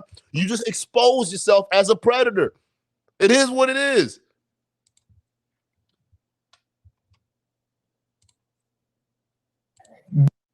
B, why would I even want a clout chase like that? Why would I want that type of attention? With great power comes great responsibility. And if we're supposed to use our platform to empower people, because one of the things and one of the reasons why I was reaching out to him to rock with him is because he was actually helping people from a business perspective. And that's who I align with. If I'm reaching out because you actually pouring into people, right? And he's watched my video. He knows that I rock with character, that I don't do business with everybody. I've always said that I only rock with people based off of I only do business with people based off of having good character along with it. God damn these ads. People think about me. I think I'm gay. I've literally divested myself from looking at even race as a factor. It's only based off of good character. He says it out of his own mouth. In his follow-up video, he says it's true. He also admits to receiving pictures from a 15-year-old. Yeah, let's right? point by point, because I don't want to overwhelm you, but I see what you're saying. And to Glendon, to be honest, I had questions about the experiment thing too. It seems to me that people run experiments to find out knowledge, right? That's the purpose of an experiment. You have a question and you're trying to find an answer. And so, you'll run an experiment on gravity, let's say, but once you figure out how gravity works, you kind of move on. None of us need to run experiments on, if you drop a tennis ball, is it going to hit the ground?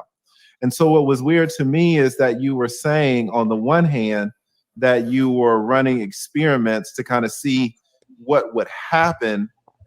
But it seems to me that the knowledge was already there. Now, let's just kind of break it down. You can say, well, I'm running experiments on one of two things, or maybe both. I'm running an experiment on how Anton will react, and I'm running an experiment on what will happen with the algorithm. All right. But let me just finish, and I want you to I want to hear your response. If you're running an experiment on how Anton will react, to me that doesn't make sense at all, because everyone knows that based on your first video, Anton's going to flip, right? If you run an experiment on how the lead attorney is going to react, that's a question, right? Or if you run an experiment on how, Edward Anderson is going to react, that's a question. But everyone knows from the stance that Anton takes regarding righteousness, regarding religion, regarding premarital sex, right? Regarding even courting, everyone knows that if anybody's going to flip, it's going to be Anton. Like, there was no reason to run an experiment on that, because everyone knows how he was going to react. And you said it multiple times in the second video that you knew how he was going to react. So there's no reason to run. And we all know that Anton is not going to accept anything. You know what's funny? And brother Anton's calming down now. All right, you can tell because he's got the hood off now. So we all bald in this bitch. But here's the thing. All right, why is it that when people talk about guys who criticize certain things that a lot of these guys are doing in the spaces, they call it clout chasing? Right, and this is where things get dangerous because this is no different than any other form of censorship. Right, it's right to criticize these things. It's right to basically call this nonsense out. If a man that's basically leading young men is out here talking about, I'm getting news from 15-year-old girls, that's a problem. That's a big problem, and we got to investigate a little bit about what this dude is really up to, like what he's doing. It's not clout chasing. Just because you call out bad ideas or bad takes or bad freaking things that come out of your mouth that shouldn't be said regarding children or mamas with children. Like, I'm so speechless, bro. And the fact that this guy is so arrogant with it, right? He's got the freaking glasses on, not even wanting to look anybody in the eye, talking about this ain't gonna go viral. This is gonna go viral, bro. Album and Priest already covered it. It's gonna go viral. You think when more people don't see this circulate, it's not gonna go anywhere? More content creators seeing this, it's not gonna go anywhere? You're delusional. You're delusional. Really, in that first video, if anybody's not going to accept it, it's going to be him. So you can say, well, okay, I wasn't running the experiment on Anton because I already knew he was going to flip. I'm running an experiment to see what's going to happen on, you know, how the algorithm is going to react, right? But then again, you know, if I run that experiment, I can run it because I had 1,000 subscribers in January, right? So what's good, Grind and Motivate? What's good, Grind and Motivate? What's good? What's good? What's good? Welcome, welcome, welcome. More now, but my trajectory on YouTube has not been that long. There are things that I'm still learning about YouTube. You, though, you've been on YouTube, I think you said 12 years. So there is no one who knows more about how your video is gonna cause more than you. Like, it's not an experiment if you know what's gonna happen at the end of the experiment. Do you see what I'm saying? So I didn't.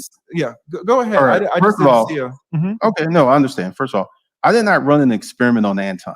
That was just like after I dropped the video, I was like, because I was seeing how the moves Anton was making, I was like, he's gonna do a reaction video on that, and there was no experiment with Anton.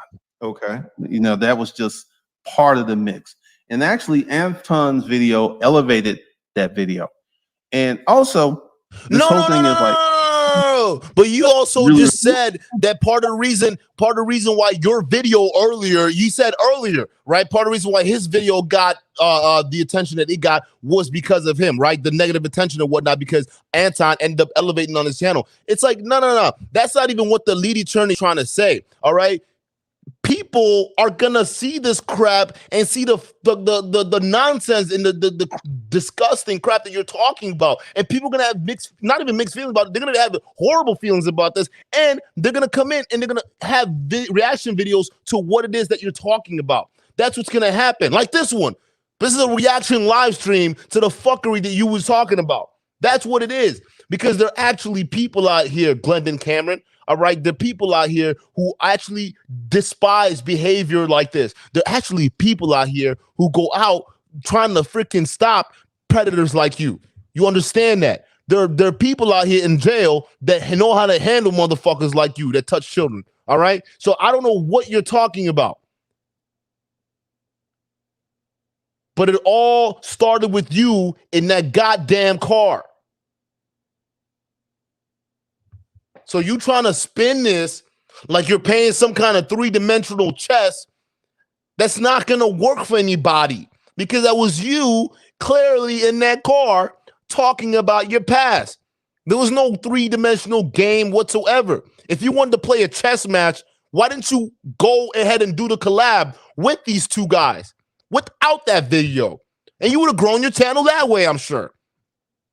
Why didn't you do that? There were plenty of other areas that you could have gone into to be able to get your channel to the same level it was before. So why did you feel the need to tell something so deeply personal, to tell an experience so deeply personal to you to the rest of the world. No. Admit it, Glendon Cameron. You fucked up. You didn't realize you fucked up. You went out there to tell this little story to your little stands that are following you out there, right? Like the one that was in there earlier on the lead attorney show, or not the lead attorney, his show, right? Talk about he's about to spit some facts, spit some fire, right? You corral these damn stands, and you think that just because they're all here, no. That's not how you grow a channel. That's not how to build a community. And those communities, they're not community of people who are worth a damn. There are people who are coming in and subscribing to you because of the deviancy. That's what it is. But there are plenty of other ways you can grow a YouTube channel. There are plenty of other ways you can market. You can even pay. You can even do the play-to-play game. Literally, you can run ads on videos helping young men and get to the point where you're past the threshold for monetization, and you can keep moving, and you get subs that way. So there are multiple different ways. You're a millionaire. You got the money. You can drop some money on YouTube. You can go the paid way. Then you can get a channel that big, that fast. Congratulations. And you can avoid this nonsense. There are different ways to do different things. But you sitting here because you got caught with your pants down talking about, oh, no. You see, guys, what you got to understand, okay, I put the video out there because I knew Anton Daniels was going to cover it. And I knew he was going to cover it this whole time because when he covers it, the video is totally going to get viral, right? It's going to go viral and my channel is going to grow. I'm going to get all these subscribers and whatnot. What? Really crazy. You can put out a video and you can have an assumption how it's going to perform. But until you put that video out, you don't know how it's going to perform. And like I said, I've had people do 4-hour live streams about me, talking about me. And I was like, I'm going to try something a little risque. I'm going to put it out there and I'm going to see. And the first few days, it really was nothing. I said, okay, this is going to die. And then it started. Anton did his video, and then a whole bunch of other people did their videos. And the video is not going to go viral. It's not going to happen. And hit the like button. Every time he says it's not going to go viral, hit the like button. Look at Anton. Super successful, because honestly, I thought there was going to be more blowback. I thought there was going to be more anger. I thought there was going to be more people with pitchforks coming after me. And actually, I feel that this is pretty much going to die out by next Friday, because that's where it's trending. Time out. This video was posted about a day ago. How many of you guys think this thing is going to die out by Friday? How many of you guys in the chat, how many of you guys watching right now think what this man said is not that big of a deal and is going to die out on Friday?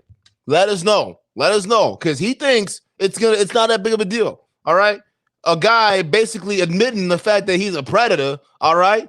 It's not that big of a deal. Matter of fact, it's going to die out this Friday. So how many of you guys think that this controversy over here is going to die by Friday? I want to know, because he seems to believe that whatever world he comes from, he sincerely believes that this is just going to go away. Like no one ever touched it. All right. You're crazy. You're more delusional than some of these females out here. Some of these modern ones out here. All right. You're more delusional than that. And these are the same guys who run these same channels talking about, oh, these women are so crazy. They're so delusional. They do this and they do that. Look what you're talking about. Your whole goddamn demeanor is similar. It's all similar. You're refusing to take accountability for what you not only did, but what you said, bruh. That's wild. Because one of the things I wanted to do with this new male content is just separate myself from everyone else, because there's a lot of male content channels out there. Yes. Separate yourself from us. Separate your goddamn self from us. We don't want none of what you bring. You take you and the rest of all the other dudes out here thinking about touching 15-year-olds and whatnot. You take them and you go right off the cliff with your channel. That's what y'all need to be doing, because we don't want you around here.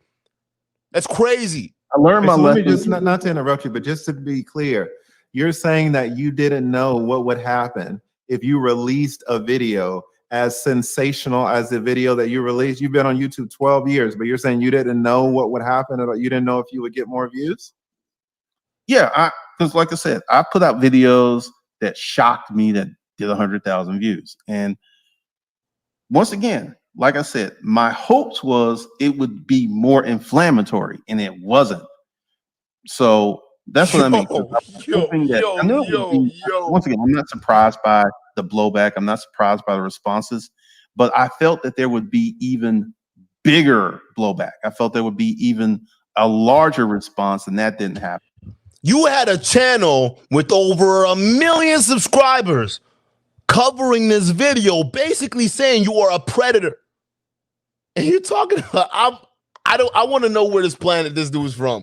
That's what I want to know, Glendon Cameron. All right. I want to know what citizen you a part of, all right? Because you not here. All right. You're not existing in the real world with us humans over here. Because one of the biggest YouTube channels already covered it. All right, so that means that this video is making its rounds. I don't care how long it's been since you did it. I don't care how long it's been since you dropped the video. I don't give a fuck. The fact of the matter is you put it on the internet and it's out there now and people got a hold of it and people are able to cover it and people finally are able to see who the fuck you are. So in a way, I see Glendon Cameron, I am glad that you decided to come out and make that video because now not only us, but the rest of the goddamn world gets to see what kind of freak, what kind of disgusting, predatory, freaking, I don't even know what kind of word support you are for what you said. And this came out of your own mouth. So I'm sorry, you outed yourself here. And the fact that you're not taking accountability for this is wild. Like, it's wild, bro. Happen. So that's why I said I ran an experiment. Yes, I had a feeling that this would get people upset, people would be mad, and people, it's polarizing. It's a very polarizing video. But I did not know to what extent it would go. And once again, it's not performing like I thought it would. And this is. But why would you even want to do a video with me if you know who I am? If you know what I stand on, and you know what my morals and my character is, and you know how I move, why would you even be looking to do content with me in the first place? Okay, first of all, I tagged you in one video. I did not reach out to you ever. I've not reached out to you ever. And also, that's a really good question because you have a brand, and your brand is the antithesis of my brand. So there was not going to be any collaboration. I didn't reach out to you. I wasn't planning on reaching out to you. So you've been capping in all of these videos up to this point. You literally kept saying, "Oh, you know what? I got to reach out to Anton. I think we're going to do something together." Because you've said that in multiple videos after you tagged me in the video. I tagged you once, and yes, I did say that. And then later on, I changed my mind, and I stopped doing that. He capping, bro. He capping hard right now. Hold on, Lee. Seriously, Glendon. I mean, are we gonna be real? You know what I'm saying? Are we gonna be 100? You're not gonna say you was looking for clout because in that video that you tagged me, you didn't just tag me. You tagged the lead attorney. You tagged a whole bunch of people. You was clout chasing. You was looking for more visibility from people that was hot at the time, and you was reaching. Once again, I did tag you. I did tag the lead attorney. I tagged a few other people. And I was like, this ain't really working. And I stopped doing it. Have I tagged you in the video recently? No, I haven't. Now, let me ask you. You just did a whole reaction video on me. Because you did a video about me. No. Not on this one. When I got the corporate executive position, you did a whole reaction video on me. The whole video was about me. What are you talking about? That is true. I did that video. And once again, my feelings changed. Seriously, do you see why I say I have to pick and choose who I do business with, bro? Because it ain't even just about whether or not we ain't even got to the thick of this, right? Because it was some bad stuff in that video. We ain't even got to the thick of it on the real. Yeah, but do you see why I say I have to vet people? Because he not even being honest in his clout chasing. Like, he not being honest in him reaching out. He not being honest in everything that he's doing. It's all cloaked in some kind of deviant behavior or some kind of underhanded move that he's trying to move in. I don't rock with these type of people, bro. I preach it on a regular basis that you gotta be careful. That right there is fucking integrity right there. That is integrity. All right. You understand who you're dealing with. You understand that. Listen, I don't care what kind of clout or what kind of people you got following you here. If your morals don't freaking line up with mine, we're not doing business together. And that's what Anton is talking about. bro, point blank, just admit you were wrong. You were wrong. And just like you think this is not going to go viral, you're even wrong on that. Like, this is weird, bro. Do business with, because everybody that get money, his ability to get money, his talent don't necessarily align with good character, bro. Right. It's so unfortunate that man. I'm just trying to be as respectful as possible to you. And I appreciate that. And I appreciate both of y'all being so patient. I really do. And let me ask you this, Glendon, because this kind of comes up too, and Anton is hinting at it as well. This whole, we'll call it an experiment in making a very polarizing video. You have, I mean, to me, you have great, excellent content when it comes to business. And I can hear it. Now, you say stuff that I don't know all the time in your videos. Now, I'm not a businessman, right? But when I listen to your content, when I listen to Anton's content, I really learn. Also, you know, I could easily look up to you as a content creator because you have 100,000 subscribers. That's hard to get. And you might not know, but I'm trying to follow in the footsteps of our boy, O'Shea Duke Jackson. You know, we all rock with O'Shea, right? Yeah. And O'Shea put me on, and he set an example for me of helping other people come up. And so I've started, you know, helping other people with their YouTube channels. Do you think like this is the best way to grow a channel? Like, why would you choose this way to launch your channel, to do such a polarizing way involving children? Why do you think that was a good way? All the young, we have a lot of young content creators in the chat who look up to both of you. Both of y'all are extremely strong YouTubers. Like, why is it this way involving children and kids? Why is it like this? Once again, this is, you are relatively new to YouTube and you haven't seen the old content. This isn't a radical departure from my older content. The only thing that was different was I dropped ages, and I've never done that before. I've put out that type of content on YouTube for 10 years. So this isn't a radical departure from what I'm doing. I just threw a little extra wrinkle in it. Yeah, so I guess I'm not asking. You're saying this isn't any change from what I've done in the past. And I'm not saying that it's not a change. I'm not talking about change at all. I'm talking about why do it like this? Why he wipe his nose like that? With children. I just chose that topic. I just chose it. And you know, we will see about 6 months from now, was it really a bad decision or was it a good decision? So we will see. And how do you determine what's bad? What? Whoa!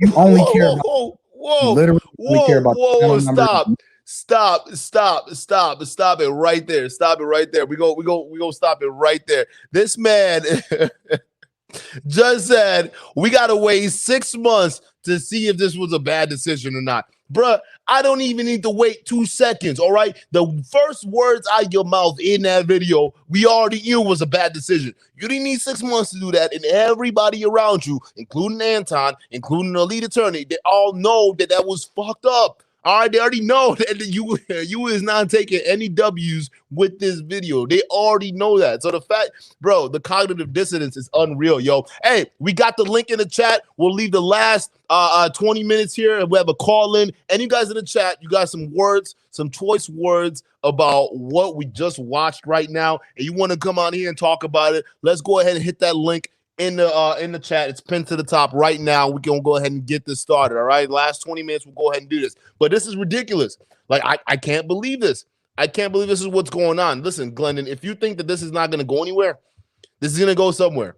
All right, somebody's going to look at this and they are going to figure out how to bury you with this, man. All right, and you got to understand that when that time comes, all right, when it does, not if it does, when it does, you got to understand you did this bullshit to yourself. Nobody else did this to you. It was you, your own words. You sat in that car talking to all that stuff about all these girls. That's what it is. That's what it is. And you have to deal with that. All right. Listen, now, if we want to have the argument of clout chasing and whatnot, all this stuff, listen, that I get it. Using tags and people's names and all that to get your views seen. That's how to get videos viewed.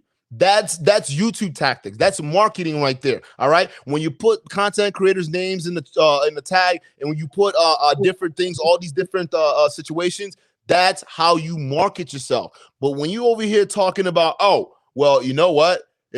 I'm just gonna talk about a video involving underage girls, and I think that's gonna get traction for my new channel. You're bugging. All right, you should have stuck to the tagging, because what you just did with this video is doing way worse to your new channel than what tagging lead attorney would have done for you, or tagging Anton Daniels would have done for you. You just shot your channel in your new channel in the foot, and you might have just nuked your entire YouTube channel. Real talk, because as long as you're in the space, the foot's gonna be on your goddamn neck. All right, let's get some callers in here. All right, Poppy Blanco, welcome to the stream, brother. How you doing? Yo, what's good, family? What's good, man? What do you got? What do you got about this, man? This is some wild shit. Shit, man, I seen this last week, bro. I didn't even bother to send you the link or not, because this shit was too sick to even, you know what I mean, to talk about it. You know what I mean? Because I got daughters, man. You see what I'm saying? I got a little girl. You feel me? Same here, yeah. And this right here is just, woo, bro. I just wish a nigga like this live right next door to me, man. Yeah. So I can really do some things to this man, yo. So when you first watched this video, right? What was running through your mind when he just basically his first words talking about R. Kelly and all that nonsense and whatnot? What were your thoughts? I watched it live when he did the live with the lawyer guy. No, okay. Lead attorney, and yep. I was like, because I didn't know who he was. Mm. And I was like, yo, this man have the audacity to even say this out loud, son. But this right here, man, this is like a teaching moment. You see what I'm saying? Because he's saying it because he is rich, right? And he knows that he already running down the his lawyer, like, yo, can I get in trouble? That's why he told you, like, yo, the age of consent in Georgia is like 16 years, I think it is, right? Yeah, I think he said 16, like the legal age of that's consent. the age of consent. Yep. In most down south states, even 15. I heard in Alabama it's like 15, bro. Yep. That's what I heard. I don't know if it's true or not. And that's why he's saying that. And he knows that he will never go to jail because he's clear. That's why he's saying it out loud. You see what I'm saying? Yeah. Or maybe he's saying it because somebody probably blackmailing him, so he'd rather snitch on himself than somebody else. See, that's the thing I had, because when I was watching this video, man, I was like, yo, he has to be capping, bro. Like, you know how some of these guys, they be lying. They be like, I mean, look at the Fresh and Fit boys, right? I slept with 1,000 girls and shit. Turns out that's a lot. All right, that did not happen. The same thing. So I'm watching. Okay, is this one of the same things? Is this guy just sitting here talking about all this stuff just to try to get the clout or try to get the name off of it or whatever it is? What is his angle? But as he kept going, because the original video was like 20 minutes. It was a 20-minute video. Like, it was horrible of him just going into detail, talking about how he never got caught because he wasn't as crazy as how or R. Kelly was, or he didn't let as many people in his circle like to do 30 it. years ago, something like that. That's Yeah, but look at all these other guys who are getting busted for shit that happened that exact time, that exact same time frame, right? Way back in the past, where all that shit's now being brought to the forefront. So it's like, how do you think that you're any different, right? Who's he say that you're like, people aren't already looking at this and saying, well, all right, let's see what we can get.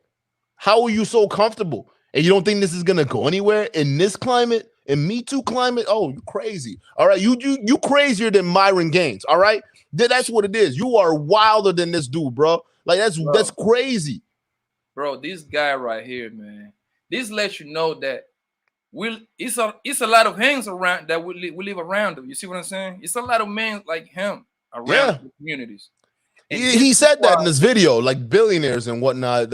He's talking about a billionaire white dude. He kept referencing a billionaire white dude that was that does this stuff with 14-year-olds. The guy that got killed in the federal prison, that he had a lot of dirt on Trump and all of them. Epstein. Yeah, Epstein. Yeah, that creep. That's what they were doing. He had his own island, taking little girls out there and start messing with them. That's Christian, what's good? What's good, hey, Christian? Long time no see, guys. Sorry. What's good? Last time, hang in there, can't complain. Appreciate it. Welcome to the stream, man. Welcome to the stream. Thank you so much, Duke and Don. I just basically recently watched the whole thing, and like what I saw from this freaking fucking ass sicko, he's just a demon, straight up, man. This dude is literally like having like so much high level trauma. God knows what happened to him when he was very young, where he got or fucking, got like hit with like some older women and like younger girls at a young age, and started massacring y'all like younger kids every day. Like we don't know what the fuck's going on with his head, man. He like way like too much screws loose. He's like really all fucked up in the head. He literally like R. Kelly III. He's like a high level sicko, man. Yeah, yeah. And to think that it was just okay to come out and just say what you just said to all these different people that are listening, it's wild. Like I'm still like speechless like this. Like you willingly outed yourself. Yes, and here's the thing, I'm gonna get what's good, Dr. Red Pill. What's good? Welcome. Well, have you in here, man. What's good? But I want to get this because what he's trying to do right now, right? He's trying to spin this as this weird ass 3-dimensional chess thing that he's playing. Like, oh well, I already knew Anton. Yeah, you see what I'm saying? Like, I knew Anton Daniels was going to cover this video, right? He was going to talk about this. It's cool. It's fine. All right, this is the chess I'm playing to try to get my YouTube channel off the ground. And then when the Anton does come out with a reaction talking about, yo, you wilding for this shit. This is foul. You talk about young girls. Oh, you clout chasing. How dare you clout chase? So you posted like, wait, what? Nigga, you said it. You fucking said it. Go ahead, Dr. Red Pill. Hey, guys. What's good? Welcome to the stream. You guys hear me, right? Yeah, you all good. You all good. I got one thing to ask, right? Oh my God. Yo, where's Chris Hansen, man? We need Chris Hansen up in here. I did say that when I was on the Little Thornery show. I did say that, yo. Like, where is Chris Hansen when you need him? Yo, here, man. Somebody tell him, hey, you need to have a seat right there, bro. So according to this video, you're receiving nude messages from 15-year-olds. Come on, bro. Oh my God. Like, you know how he was doing it, right? Y'all know how he was doing it? He said he had this this ad or something like that on Craigslist. He was putting ads on Craigslist.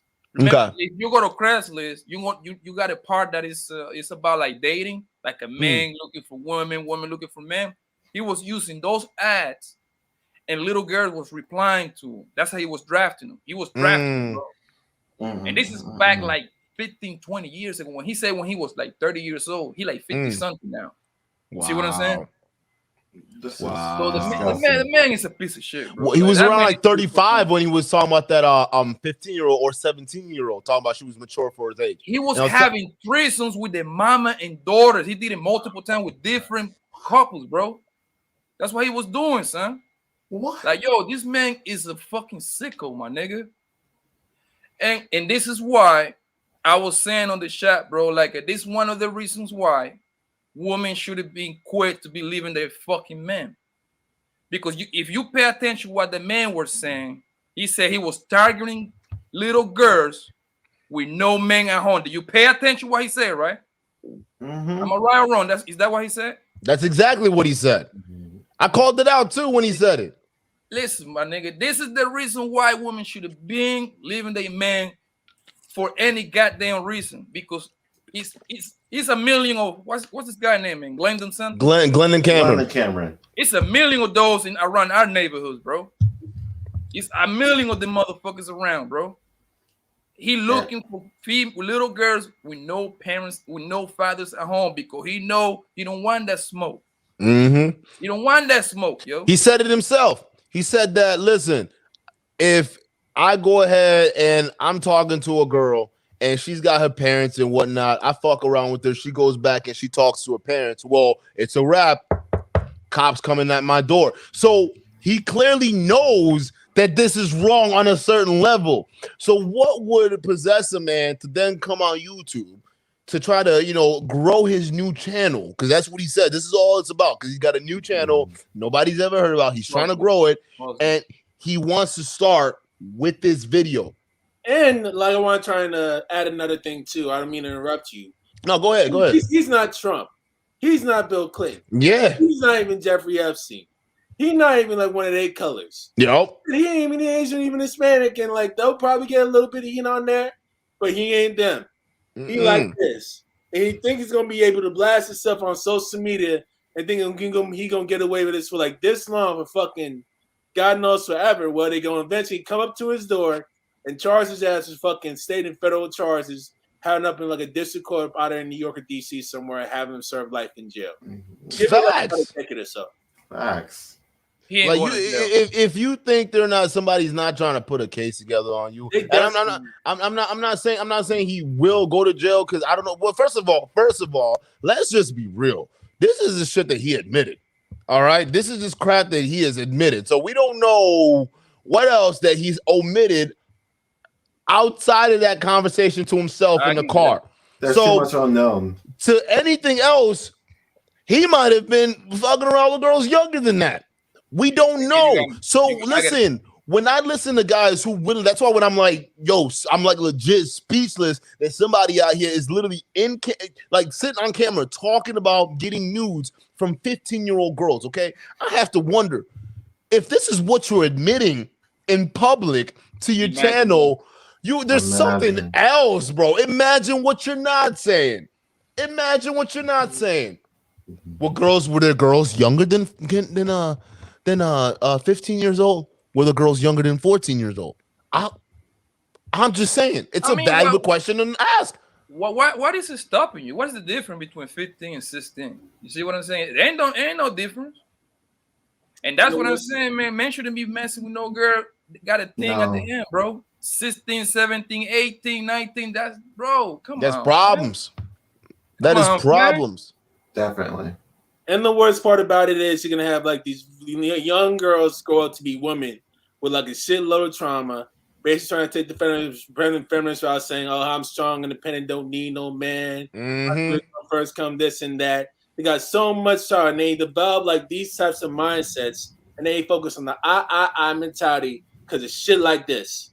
Well, he already said that. Yeah. He already mentioned that. I know he already meant that, but I also I want to try and tell you from experience, because my best friend actually had the same issue, because his uncle just got divorced by his ex-wife, who when she was young got molested by a neighbor, right? Damn. So she had like a shitload of time when they were married at the time and they had kids together.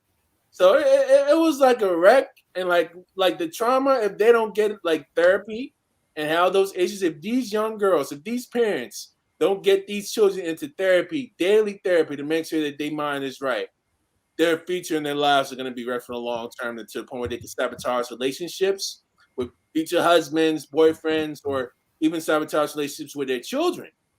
And that's really the most fucked up part about it. That's facts.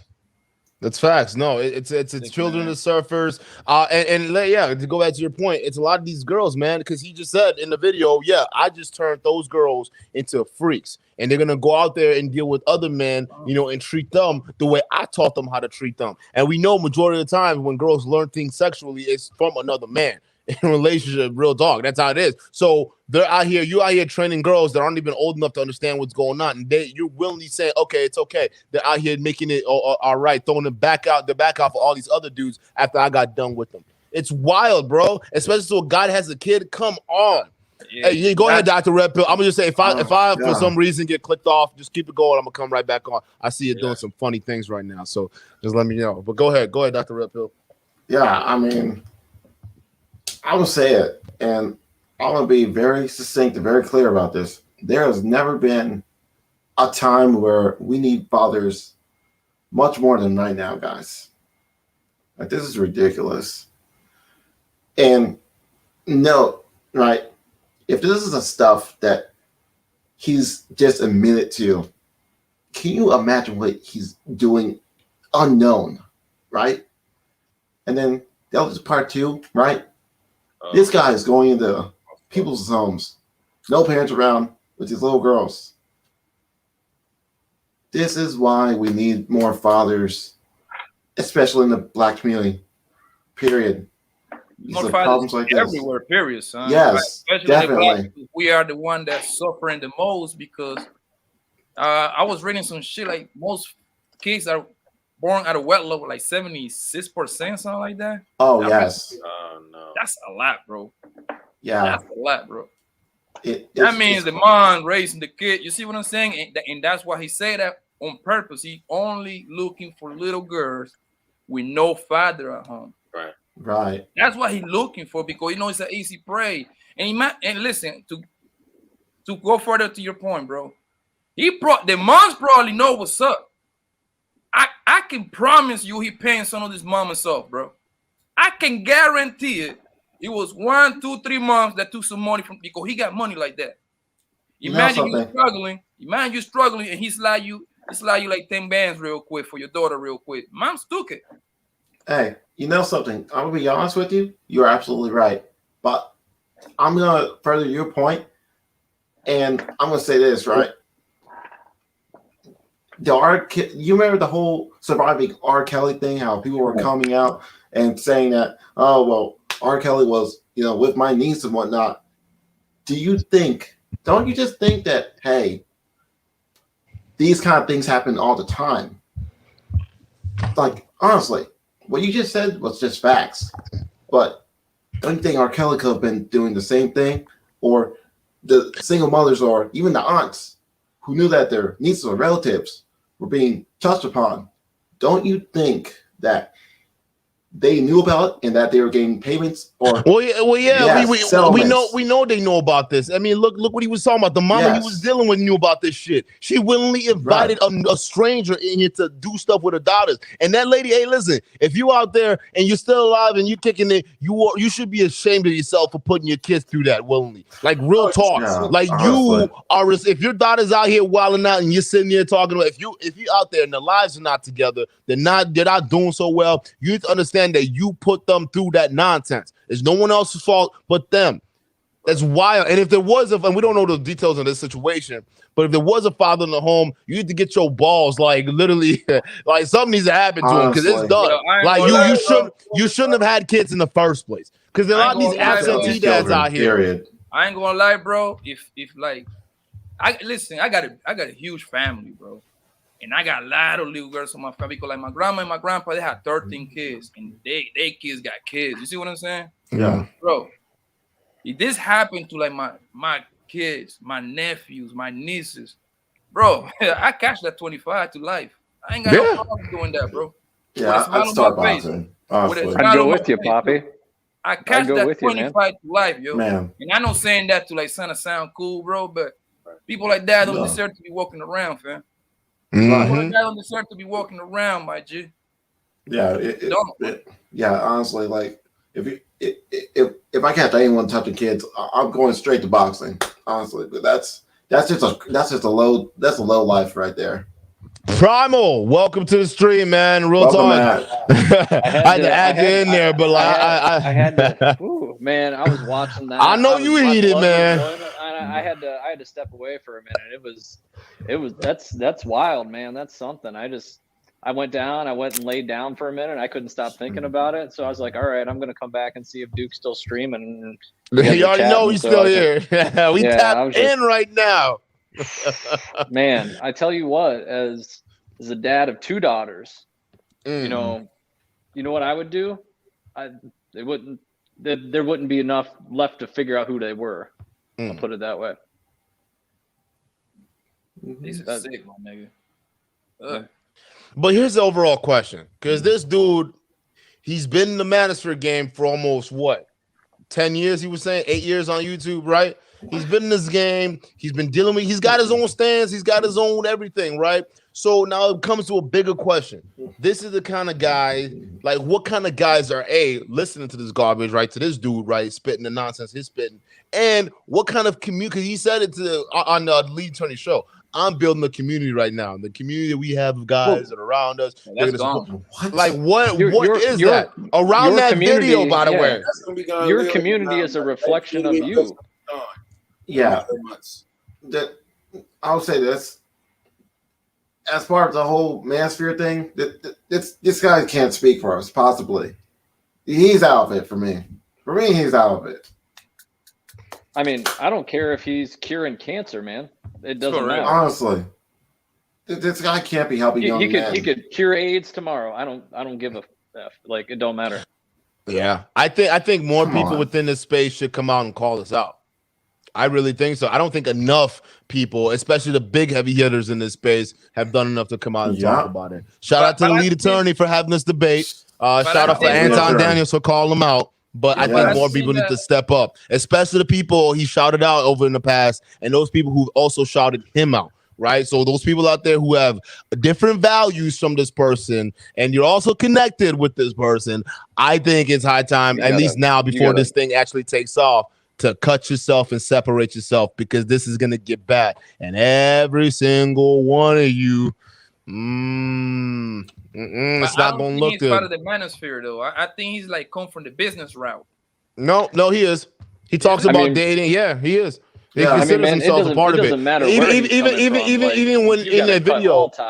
Oh, absolutely. Even in that video, he was talking about. Oh, well, I want to separate myself from all the other male content creators in this space. So I know that there's this niche where everyone talks about certain things, but I want to be different. And by different, I'm gonna talk about like Predator shit. And it's like, I mean, that's different. That's so different. This is a man. This is a man that considers himself very well a part of this community. And this is a man who has definitely a lot of these guys, right? Obviously, the lead attorney, Anton Daniels, shout out. They're all familiar, but obviously, he's well known within the community. He's well known within the space. So for someone like you, he's been doing this kind of stuff within the space, who's been doing this kind of nonsense within his communities. This needs to be called out by those same heavy hitters because this is the same guy who's saying nothing's gonna happen to me. And I'm not saying, listen, I believe there should be worse things that happen to niggas like you. I'm not saying that. I'm just saying some of the guys need to hold you accountable because clearly as a man, you can't even hold yourself accountable. That's what I'm saying. It's past that, man. Forget that accountable bullshit. It's past that, bro. I think it's past that. I mean, if you ask me. Oh, yeah. Accountable is like, it's like something like you insulted somebody's character or, you know what I mean? But this man actually was, violating little girls, fam. He was violating these little girls with no fathers, man. He knew that. He knew that, and he talked about it like there was nothing wrong with it, like he was pouring a glass of water. With this shit, my nigga. He was talking about it like it was experience with it. He was pouring a glass of water while he was talking about it. Like it was just nothing. There was nothing there. It's just gone. But that let you know how sick the man is, bro. He's so sick that he didn't even realize what he's saying, yo. Yes. He wanted that was the part that surprised me too. I was like baffled. I'm like, yo, you're just. He wanted to let you know. You're not even saying this. I'm still speechless, dog. And I see some in the chat about the statute of limitations may be up, and that's why he's so bold. And that's I get what they're saying, but like just on a moral, ethical level, even if you're not gonna get in legal trouble, like as a man, as a person, as a human, right? Like where's his soul? Like, is there a soul? I mean, obviously there's no soul, right? Man. Yeah. That's fast on. I thought Fresh Prince CEO was bad with them snow snatchers. I'll tell you, this guy has more souls of more women. God knows how many young girls he's been dealing with, but he is dragging around with them Thanos rings like a motherfucker right now, bro. This dude is wilding. Based off of what he's talking, that's ridiculous, man. That's ridiculous. You're too comfortable. And you wonder why there's like a lot of modern women promoting all this egalitarian partnership bullshit because of shit like this. Yeah. Like David Jackson and the young little girls. I see David Jackson's comment there. I feel that, man. Some little justice out in the street. I mean, I think that's what's up. That's the only justice that can happen. That's literally it. That's usually what happens to guys like this. And the problem is, bro, that society is too soft nowadays, bro. We too soft nowadays, man. You see what I'm saying? Yeah. We too soft. Do you think this? I mean, don't get me wrong. It's been violators forever. You see what I'm saying? But this wouldn't be happening 20, 30 years ago. Something would have happened to this man, yo. You see what I'm saying? Something would have happened to this man. It's just crazy out here, man. It's nasty. Hey, man, raise your daughters, man. Stay close with your daughters, man. Then that brings an important question that I think we got to talk about a little bit, right? Because obviously, because the worst part of it was when he was talking about how he did that with his mom, with the moms, and while the kids were watching, first off, and then end up coming over time and started doing stuff with the children too as well. So this begs the question, right? Because listen, I'm not surprised if this happens in other communities. I'm not surprised if this actually happens more often than we think. Now, this begs the bigger question, all right? If there's any other case for why fathers need to be present in the daughter's life, even if you're with your kid or when you're not with your kid and you're doing, you're separated or however that situation is working for you. This is why it's very important that you guys have to be a part of your kids' lives, because a lot of times you got to be active. You have to be, because this is what's happening. You already heard himself. This guy doesn't go after intact families or families that communicate amongst each other. This guy doesn't do that. What this guy does is he goes after family he understands that are vulnerable and don't communicate. And we already know those are households that are already in that demographic of in a single motherhood in the first place, or the demographic of ain't shit dudes, but it's more so the single parents out here than the ain't shit dudes, because a lot of y'all have more custody out here than these ain't shit dudes that y'all like to talk about, which most of them I would say are ain't shit dudes, but we're just gonna put it out there. But what do you guys think? Ain't shit, no shit, big shit, little shit. Just you got to be active to protect your family, right? I mean, figure it out. You just got to figure it out. Like, and if you see that stuff out and they're not even your family, call that out. Like, be that neighbor, be that uncle, be that whatever. Like you just can't allow this to go down. It doesn't matter whose kid it is. Yeah, man. We just, like I was saying earlier, bro, in the chat, I was telling the women in the chat, like, yo, what you gotta do, whatever it takes to try to stay with your baby daddy / husband to prevent, at the bare minimum, you will, with the men at home, you will be preventing a little bit, no 100%, but at least a little bit to a monster like this. You feel me? It's not gonna be 100%, but at least this man would be like, hold on, I ain't gonna go over there. It's a man over there, and I know if he catch me doing some wild, I know I'm out here. I'm out of here.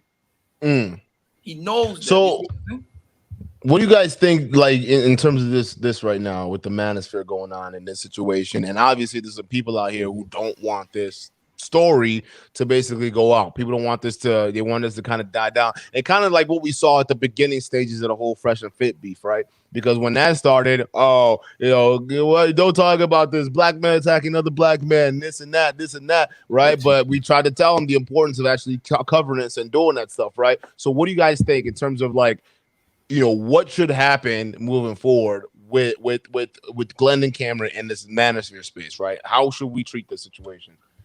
Go ahead, Dr. Red Pill. Yeah, so I got two things. One, the main answer to the question, of course. Hey, this guy said he wants to be different, goes on way. Hey, I'll gladly show him the door, and I'll kick his ass out. Honestly, this guy has no voice for us. And two, you mentioned Fresh and Fit, and shout out to Primal Studies for showing me this. Yeah, guys, if you got to still listen to Fresh and Fit, anything regarding mental health, don't even go to them. Because Myron, he doesn't care. I saw the video and Skippy, guys. Honestly, I made a video myself on this.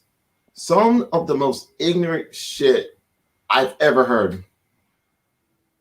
Wow. Not just Dr. Red Pill, not even just ignorant, but downright dangerous. Destructive. Yeah. So very destructive, guys. Like, honestly. You got to be careful with who you engage with if you're in that kind of state of mind. Like, don't just be going to looking to clowns for advice, because if you're in a bad sort of way, some people like that could push you right over the edge. I'm not even lying. I've seen it. I've seen, man. I mean, I've dealt with a lot of friends that had some PTSD from various episodes out in the world, and I've learned a thing or two about how to talk to them and help try to bring them back in. But you go to some of these people, that's serious business. You don't just dive into that without some training and some real world experience of that. You don't just go out playing YouTube psychologist, like that shit will go bad on you. Yeah, Well, like, go ahead, Christian. you're right. And, I was saying that learned this there's. hard way. Oh, sorry about that. I didn't know. No, y'all go, Christian. Go ahead. I was saying that. I also learned this the hard way as well, because when I was like around 22, 23, I was tutoring a student with bipolar disorder, and I was going through my tutoring sessions trying to make some extra money and extra change. You know, the student was really like losing his shit over nothing because he just didn't want to be tutored, but like the mom kept pressing more and more. And when you literally try to push like someone's buttons to a point where they like literally feel guarded and try to lose their mind, it can escalate to the point of like literally no return to like God forbid something dangerous or something fatal may happen. And this is something that you really have to take seriously. You have to really have to respect people's boundaries. You know, see if you can try to urge them to facilitate them to see a therapist and let them like give them their space as much as they need to and let them handle their business. And then whenever they're ready, you know, let them call you and then you'll be able to work stuff out together. And if he's willing to self-improve in that way, once he gets his mind right, then you got him. Boom. Yeah, that's facts. Like that, And right?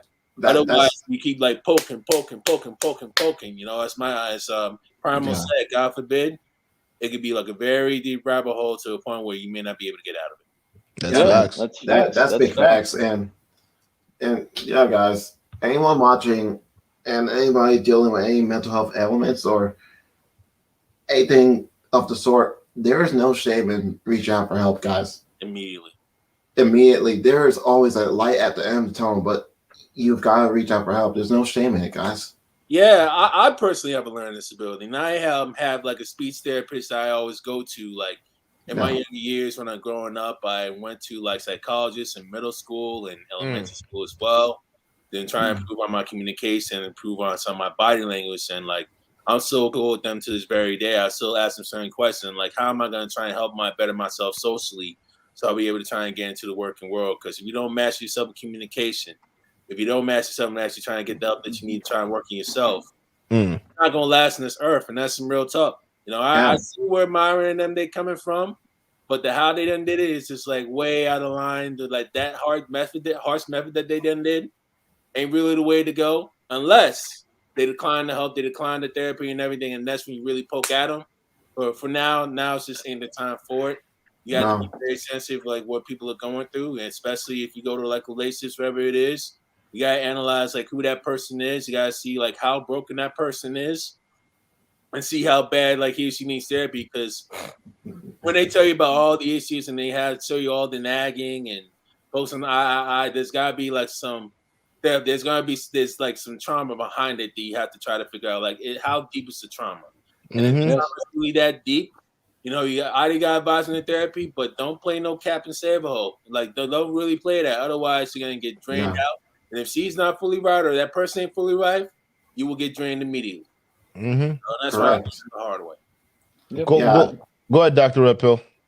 Yeah, I know you have something to add to I think that what society has done, I'm going to submit that what society has done is that it's made it difficult for men to even engage in conversation about this. Throughout the years, thanks to certain movements, it's actually shamed. Well, I can't say, well, just men, but mainly men, and even engaging in conversation or even bring upon the problems because they're told, hey, go suck it up, go deal with it, go to the gym. That's destructive. It's like, that's not helping the person. That's not even like taking into consideration, like, how would you feel if one of your family members were sitting in front of you and they were detailing what they're going through to you? How would you feel about that, honestly? Yeah, and Black Life, that's facts right there. What you just put up. No dating coach is a substitute for a psychiatrist or psychologist. Like facts. You know, there's people out there that need help, like on that level, and that's okay, right? And Dr. Redpill, what I think you're saying, and kind of what I'm hearing from you, is that, you know, there's this stigma of, if you are reaching out for mental health help, something's wrong with you. You're broken. You're not good enough. And that's kind of been what's portrayed out there. And I highly encourage everybody in your personal lives out there listening to the stream, if you know somebody that's struggling with that, encourage them to reach out for help, whether that's whether that's a, you know, like a like a clergy member, whether that's a psychologist, a therapist, somebody that's just had a lot of life experience, and probably give them some good advice. But don't just make sure you steer them to a reputable place. Don't go steering them to a place that's gonna, you know, make it worse instead of better. So Right. Correct. Right. That's facts.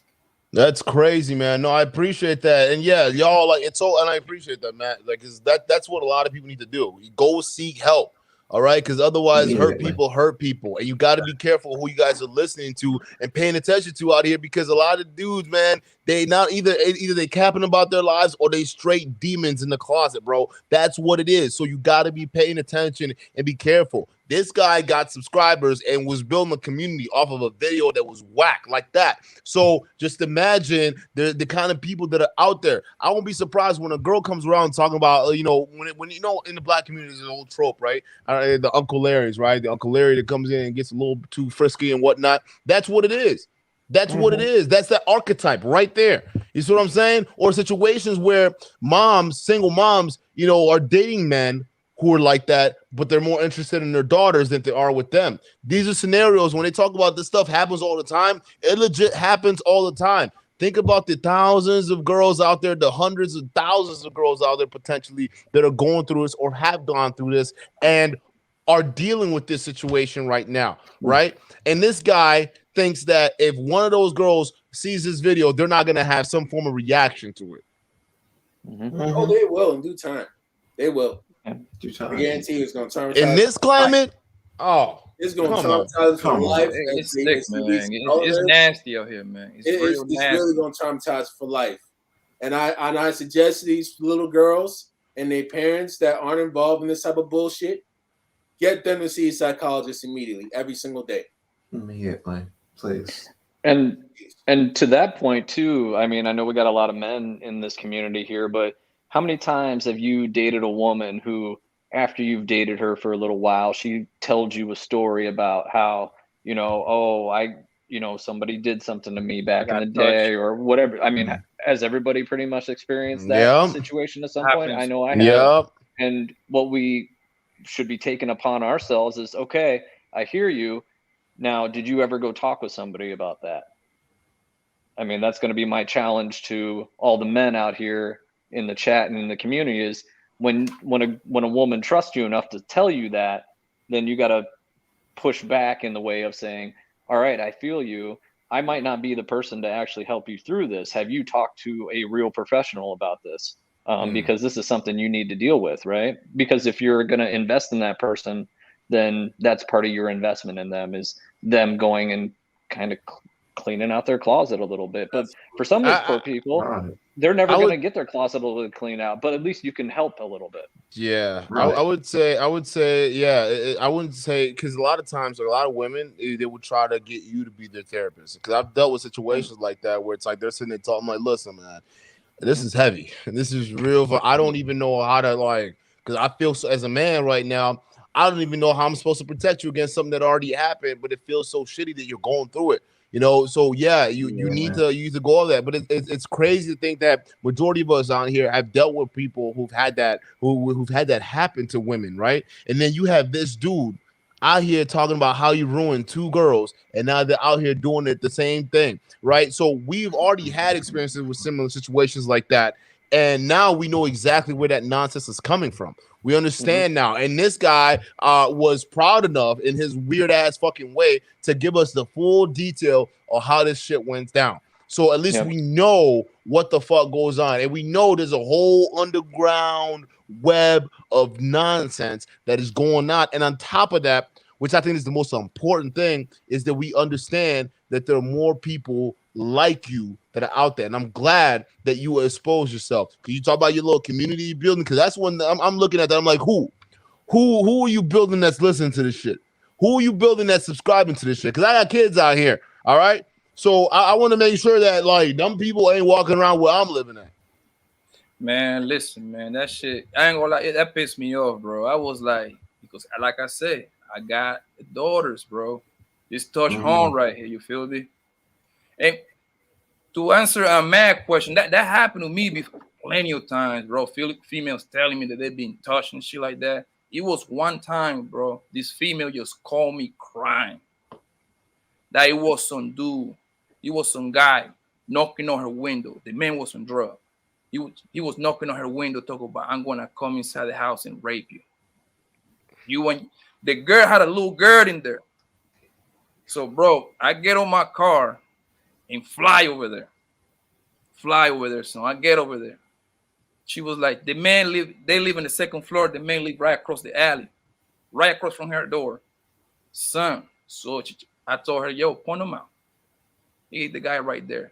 You can tell the guy was a man. I go to the door, man, and pistol whip the shit out of this nigga, son. I was like, son, on my daughter's life, yo, I was this close to blow this nigga head off, right? Because that right there, son, I don't play when it comes to that kind of crime, bro. Nope. Touching no women, touching no kid, I don't play about that, son. Like I said, I will cash at 25, man. Before you know what I mean? Before I let your ass walk away. Because when you let this kind of people walk away, you know what happened? They're only gonna get 3 to 5. I already know the deal. They're just gonna do it again. They're just gonna do it again. They're coming back on the street, and so you know what they do? They got this website that they put these people on, like, oh man, it's a pedophile right next to you. Watch out. What you think he gonna do? Jail doesn't help you at all, fam. Jail doesn't help you at all, man. You're just in the cage for 3 to 5 years. You back in the street. Getting more enraged and having like more traumatic experience and literally having and then you're gonna repeat the whole cycle again and try and get back your itch and try and fuck some other little girl that you want to have for sport and actually teach a little girl how to give you head and all that stuff. This for your it's wild. Over and over and over again. It don't even stop, man. Nasty, man. What's the best defense to this, right? It's having a good offense. It's having a presence. It's raising your kids. It's being a part of the community. It's making sure that shit gets locked down before it ever happens, right? So you have a position of strength where that person doesn't come around because they know they're gonna catch it if you find them. Right. That's best crazy. Defense with your family, man. That's the best defense, man. That kind of like bring the chances down for these kind of people kind of coming to your house and violate your little girl. You see what I'm saying? So let me ask this. And we can kind of like start to close out on this, bro. I want to get your thought on this, right? Because we understand that situation where the pretty much the worst story we talking about the mom and the daughters, right? It has to be a situation where there wasn't a man present, because I can't picture a fact that them being a dad in the house letting that happen to his girls and his wife just like that. So I don't think there was a guy in the house. But for the situation right now where we're talking about like the single moms and whatnot, how for the ladies watching the chat, how do you think they should start conducting themselves in terms of not only vetting the kind of guys that are around her daughters and whatnot, but to raise her daughters to avoid shit like this? It's kind of impossible to kind of like avoid it because you never see it coming. Especially, like, for example, like, let's say the woman is a single mom. She ain't gonna know this guy's a pedophile by just looking at him. That's true. It don't matter how many background checks and all that you can do, because some of them don't even get caught. Most of them don't get caught. Actually, you see what I'm saying? That's facts.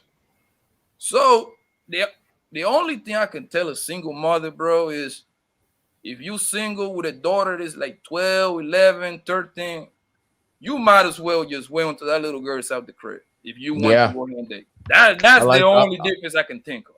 I like that. I like that idea. Not even bother to be bringing men at home. Don't even bother to let these people know.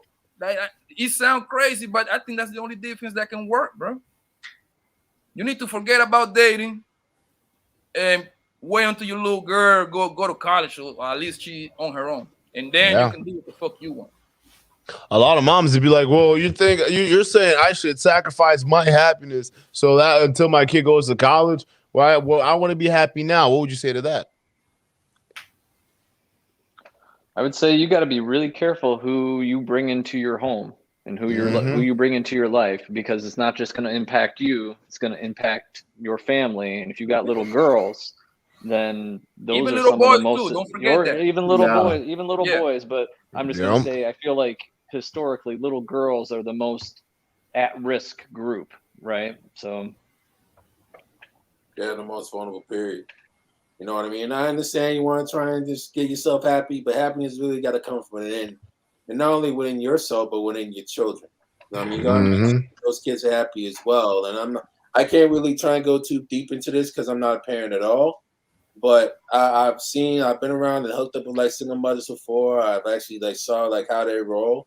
You just can't really take them too seriously. So, say you actually just come by her spot, and then you have like young girls that you don't even know of that you haven't even raised that you get to be a father for. They're not even gonna respect you either. So it's gonna be like a whole messy situation that's gonna go down. So you gotta try and make sure you have that family situation immediately, unless the father comes in and he actually just takes care of like those two kids, and then you're alone by yourself. Maybe that'll work. But it's very, very, very difficult because of stuff like this. Because not only you gotta worry about yourself, you gotta worry about your children. That's and I think another big part is having that open line of communication with your kids and letting them know that no matter what they tell you, you're going to support them, right? Like, that's facts. Hey, did so-and-so ever make you feel uncomfortable? You don't have to tell me all of it, but tell me they made you feel uncomfortable. Okay. Then we're gonna look into this a little bit more, right? So I feel like kids sometimes are scared to say things because they think they're gonna get in trouble, or what do you say? The Uncle what? Uncle Larry. Yep. Uncle Larry told him, well, if you tell anybody, you're gonna be in trouble. Well, mom or dad is gonna have to make sure they're having more pull and more confidence in their kid than Uncle Larry is, right? So. That's absolutely right. No, I love your point, because that's the exact same way I teach my daughter. Like I'm not playing with that shit. I say, hey, listen, anybody that touches you anywhere that you don't feel comfortable, you come tell me. You come tell me. That is a no area. That is your spot. That is no one else's. All right. You tell daddy, or you go tell your mom. All right. Anything. It's like even not even just when it comes to something like that. But I've had to have that conversation with her, because obviously it's a situation where I don't know who's gonna be around the kid. And trust me, we've had some wild situations with some wild dudes where like there's been some abusive situations with my exes. The men that my exes have been around. And Matt, some of them situations where like it's been crazy. I've been through some wild shit with them dudes, right? So you guys got to understand. That's why I tell her, hey, listen, I don't know I can't control the kind of dudes that are going to be around you, but these are the hard, steadfast rules that you got to understand. No man has access to that. I don't care if any dude she's dealing with touches you like that, you go tell her right now. If mama not doing nothing, you come tell me immediately. All right. Same thing, just not even with that, but with stuff like bullying, with stuff like what they're going through with schools, all these different things. If you're going through something, come talk to me. And guess what? She has no problems doing that. Literally, she'll come in and say, hey, dad, this person took my jacket and this person tossed it. Are we friends, or what's going on? I'm like, no, that ain't your friend. A friend doesn't do that. You need to go tell the principal next time she tosses your jacket. I don't care if they says you're friends or not. They don't act that way. This is what parents need to do. This is why you need to be involved. This man already said it himself. He goes after children that don't have involved parents. Sometimes I get it. It's a little too easy for us to get carried away. It's a little too easy to get sucked up in this goddamn hamster wheel of life, because everyone's always on the go. Everybody's always moving, right? So it's easy for us, but do not disregard the children. They're people too, and they're trying to just get it and make it in this world and understand things, but they need you as that anchor. They need you as that teacher to tell them what the fuck needs to happen, what is going on. Otherwise, like Matt said, they would think that they're in trouble, because deep down kids know when adults do that shit, they know it's wrong. They already know it's wrong, but they just don't know how to feel about that, because they never had proper means of how to communicate those kind of feelings that they're currently feeling at that moment. Exactly. And as a parent, you got to be open-minded. Like, I'm going to give you an example. Like yesterday, bro, I took my kids to the doctor's appointment. To remind you, it's a doctor's appointment. I'm in the room with the doctor, nigga. Ain't no go outside the room. My kid's only 6. I'm in the room. I always tell my daughter, nobody touch you down there, okay? Nobody. Not even me or you, nobody. That's your private area only. You can always tell me anything, baby. You don't feel ashamed or nothing. It don't matter if you 6. It don't matter if you 45. I'm forever gonna be your daddy, and I'm responsible for me to taking care of you no matter what.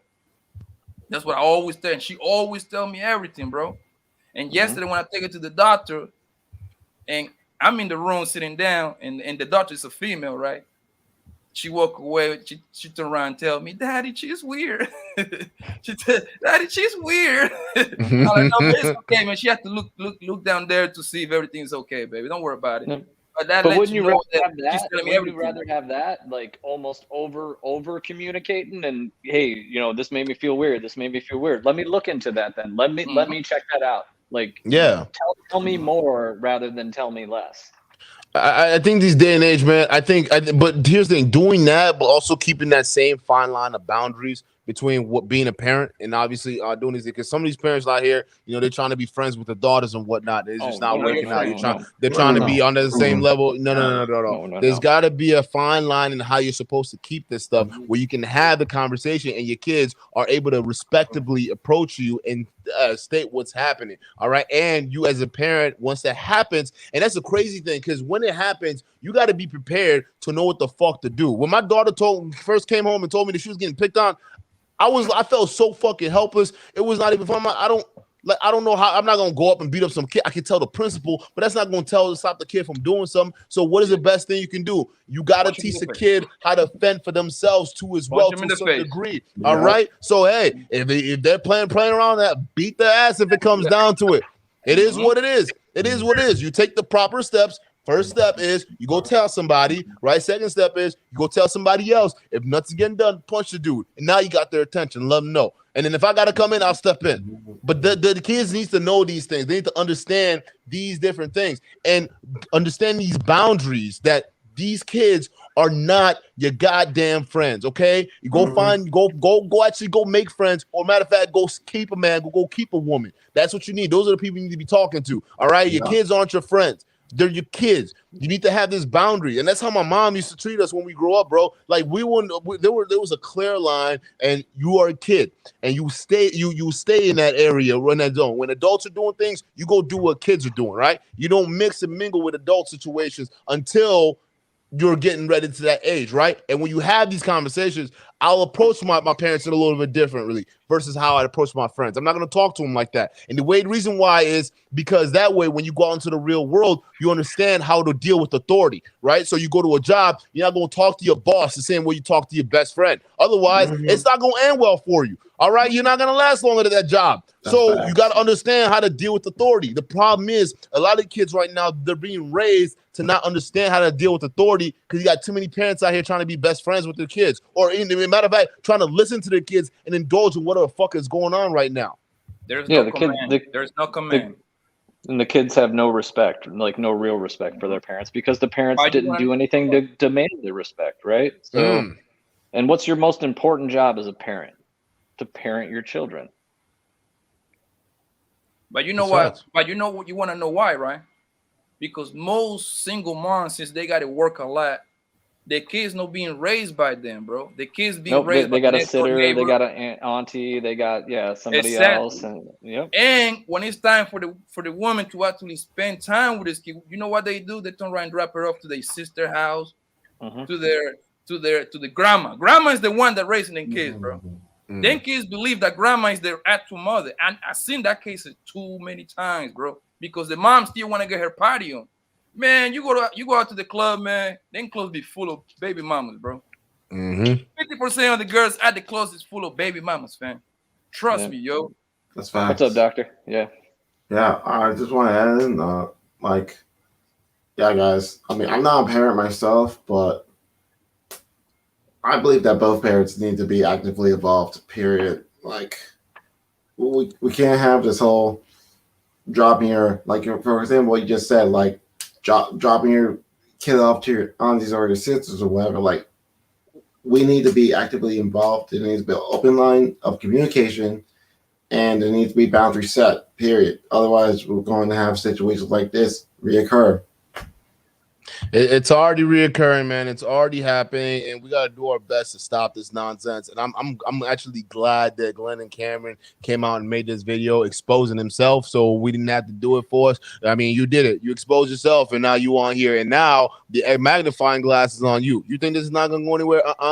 Nah, we gonna come back with more videos on this talking about your ass. And this is not gonna stop. The foot's gonna be on your neck, just like these fresh and flick comps. You think it's gonna be over with? Hey, y'all launched your counterattack yesterday, so it's fine. Don't worry, we prepping Mars. We getting ready to come back at y'all. We got more coming. Y'all listen, more and more y'all in this space talking this trash, talking this nonsense. You gonna get exposed. You gonna get exposed, and the foot's gonna be on your neck. It's not gonna stop. Because here's the thing, we have to have you guys basically when people come into this industry and when they come into this world and they try to figure out what's going on, they got to understand that, hey, listen, these are the weirdos, all right? These are the hardliners over here, all right? And these are the guys talking about relationships. These are the groups over here, all right? So it's clearly defined. So when somebody's saying manosphere, they're not including guys like Glendon Cameron, because Glendon Cameron ain't talking about the same kind of message I'm talking about. He ain't talking about the same message Anton Daniels was talking about. He ain't talking about the same message Lee Attorney's talking about. He ain't talking about the same lessons Primal's talking about. He ain't talking about those same lessons. He's not talking about those lessons. He's talking about how to be a sexual deviant with underage kids. He's told this story before on other channels. Only difference with this one is he included the age. So I'm just trying to figure out. Do you see what I'm saying? So I'm trying to figure out what else don't we know? So this is why when shit comes like this, he only told us half the story, right? He only told exactly us half the story. That's like. Imagine the unknown guys. Like there's gotta be like some stuff in the shadow that we don't know, guys. Like, come on. Because if he's open talking about a 15 or 16-year-old, what's the stuff that he did that he's not talking about? Right. Because it's even more taboo, right? Right. And that's the shit. I hate to think about it. But does everybody always tell you their worst sins? No. They kind of like into it. Yo, they man, don't tell you, or they mother, good. That's sick, man. Those mother, they should be put down too, if you ask me, man. Yeah. Like they should be put down too, man, like a dog, yo. Like who does that, yo? Money. You know why they do it? Money. The men have money. Probably slide them up 5-10 G's. Hey, you know what? This is my fantasy. I want you and the daughter together. You might as well just be selling your kid into slavery while you're here's the thing. The one thing I never understood is like, okay, that stuff, it sounds good and well in fantasy, but even then, when you really think about it, though, like, do you really want to be banging your mama? Like, do you really want to be in a situation where your mom and then your sister in the same room and you watch your mom do something that like, I'm sorry, bro. Like, I just can't picture it. I can't. That's what I'm trying to say. Dude, I gotta get my dog. You see what I'm saying? You see what I'm saying? Like when I listen to this stuff, man, I'm just like, yo, none of this shit makes any sense because I can't. Like, listen, man. I'd be grossed out, bro. I'm like, mom, like, yo, I'm telling dad. I'm snitching. This is nasty. That's what I be on right now. Like, this is like, what? So that's why I'm like, that's when I first heard that, bro. I'm like, this guy has to be capping, bro. He has to be capping. But like, I wanted him to be. Yeah, come on. Okay, you want some Fresh Prince CEO kind of bullshit with a perverted twist. I get it. But nah, he wasn't capping. This was real. This is different, man. Leave them niggas alone. This is different right here. This is a whole. Nah, bro. This is a whole. They lie about the pussy. I ain't talking about this nigga right here. This is an actual crime, man. Yeah. So the crime right here, bro. Lying how many bitches you fuck, I don't care about that. But this right here, this man he gotta go, sir. Yeah. He needs to be put down. So the call to action to everybody in the channel now is go check on your kids, go check on your nieces, go check on your nephews, ask them, hey, is everything good with you? Everybody treating you well? Is there anything out there you want to talk about? Like, go check on your family, go check on your, connections. Be active. And, forget all those sleepovers with their friends, man. Don't do that shit. Nobody in my family do that shit, man. Oh, my best friend Kel. No. Listen, my kid don't stay nowhere, fam. My kid only stay with my aunties, my girl's cousin, nothing but family, bro. The same thing with the mother of my child family. My kid haven't seen a fucking how you call it, a babysitter, bro. She don't know what that is. I don't play when it comes to that, bro. I don't because I know how I'm gonna take it. Something happened to my child, bro. I know where I'm gonna take it, man. I'll wall out. You ain't gonna see me no more. I know that much. I can't tell you how many times I told my daughter, bro. I would tell her, listen, daddy will kill for you. Like, just keep that in mind. Like, I will kill for you. I would die for you. Not only I die for you, but I would kill for you, because that's how crazy I am about protecting you. So you just keep that fucking in mind. Dads don't play. Dads who care, they don't play around their kids. All right. So this is why this is like men like Pappy, men like Primal, men like me. We get extra pissed off when we hear this nonsense. It's because my instincts immediately switch to my daughter, and I'm just like, that's what I think. Whoa, because that's what I'm hearing when you're saying daughters. That's what I'm hearing. I'm just like, yo, this man did not just wait. What? Because listen, in another 10 years, my daughter's gonna be 16. To me, she's still gonna be a fucking child. To imagine a 35-year-old man doing what he's talking about, you dead, bro. It's over with. It's a wrap. It's a wrap, dog. When I find out, it's over with. And I can't picture any other self-respecting father who would just sit there and not let anything happen. That's why I'm almost guaranteed that this was a single mother situation. Hands down. Hands down. Yeah, I don't. But anyway, go ahead. We'll start wrapping it up. Any other last things you guys want to add into this? And then we're gonna go into some announcements. Like wrap this guy up. Like my man said, man, like go to your families, man. Check on your little girls, little boys too, man, because they probably getting touched at the same rate. But touching your kids, man, the kids that can defend themselves. Hug them, man. Tell them that you love your kids. When them kids feel love, man, they are more willing to tell you everything.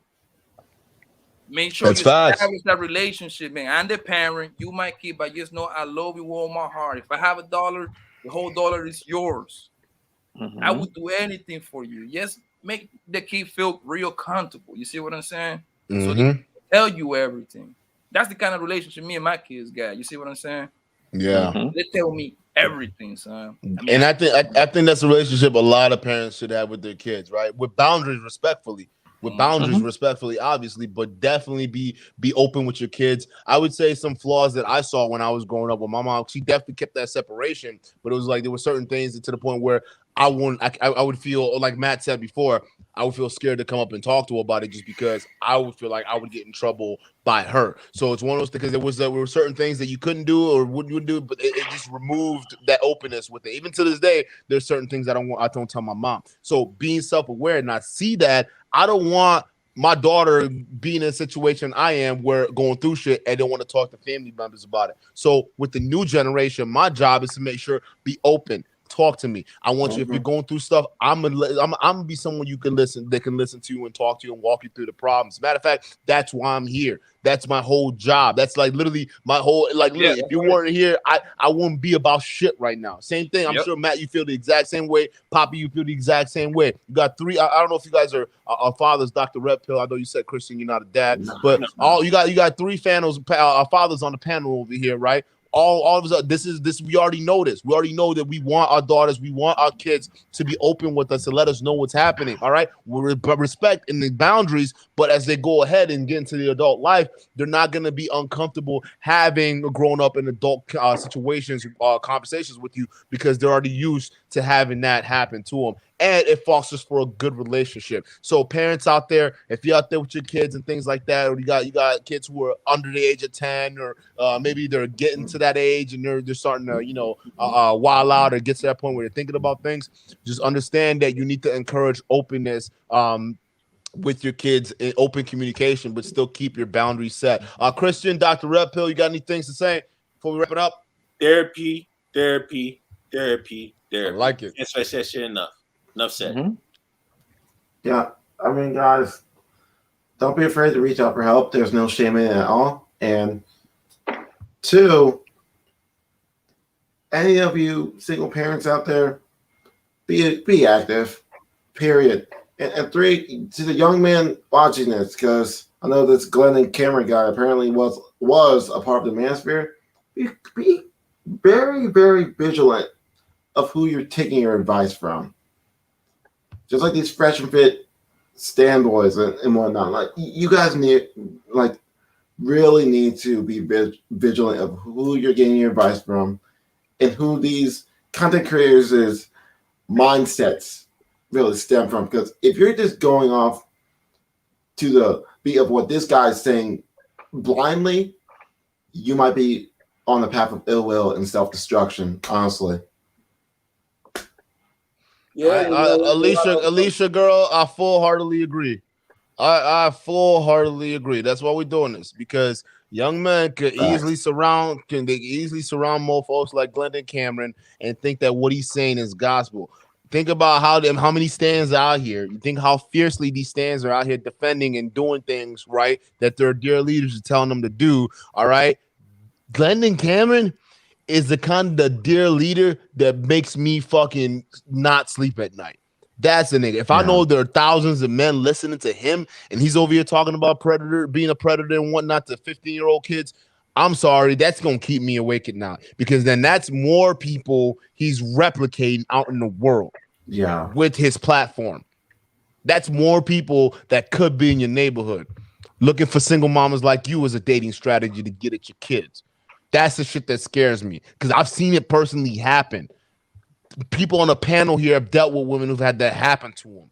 So it's real. This shit's fucking real. It's not a joke. So when a guy comes out here talking about it like it's some kind of a sexual escapade and a journey that he went through, it's sickening, because we've all dealt with women that have gone through that. And that's part of the reason why I thought he was capped, bro. I'm like, you got to be capping, bro, because I'm sure in your whole wild, time, you've dealt with women who've gone through this shit. How are you so comfortable doing this, saying this? It doesn't make any sense. But I'm going to leave it right there and there, guys. I appreciate you guys being here. Those of you guys that stuck to the very end, I appreciate it. Leave a like on this video, because he doesn't think it's going to go viral. He thinks it's going to die down. I don't believe so, because Friday is in the next couple minutes here. So that's going to come through, and we'll see about that. I think this is only going to get bigger. And real talk, you need to start planning some exit strategies out of this YouTube game, my boy Glendon. Because real talk, it's over with. It's a wrap. Anytime you make a video, we going to be on it. Matter of fact, stay tuned next week. We're going to be on there. We're going to have another episode. Grind and Motivate is going to be on here, man. We're going to make things happen. All right. We're going to have another show coming up tomorrow. This one's an emergency stream because, man, I'm sorry, bro. You see this? You're just like, whoa. The fuck is going on? Like, what is happening? Hold the French toast fucking door. All right. Let's figure out what is happening here. And he's in this industry? Nah, we got to call it out, fam. We got to call it out. So tomorrow, we're going to get back to our regularly scheduled program. All right. We're going to be talking about dating. We're going to have some ladies on. All right. We're going to do the usual. All right. The topic is hidden, but we'll have that out. So take a look at the thumbnail. But we just want to have this situation and say, hey, we're not this dude. We're not associated with this dude. We don't know where the fuck he came from, but he is not us. He is not part of the manosphere. So with that being said, ladies and gentlemen, you go ahead and have yourself a good night, sweet dreams, and we'll see you tomorrow.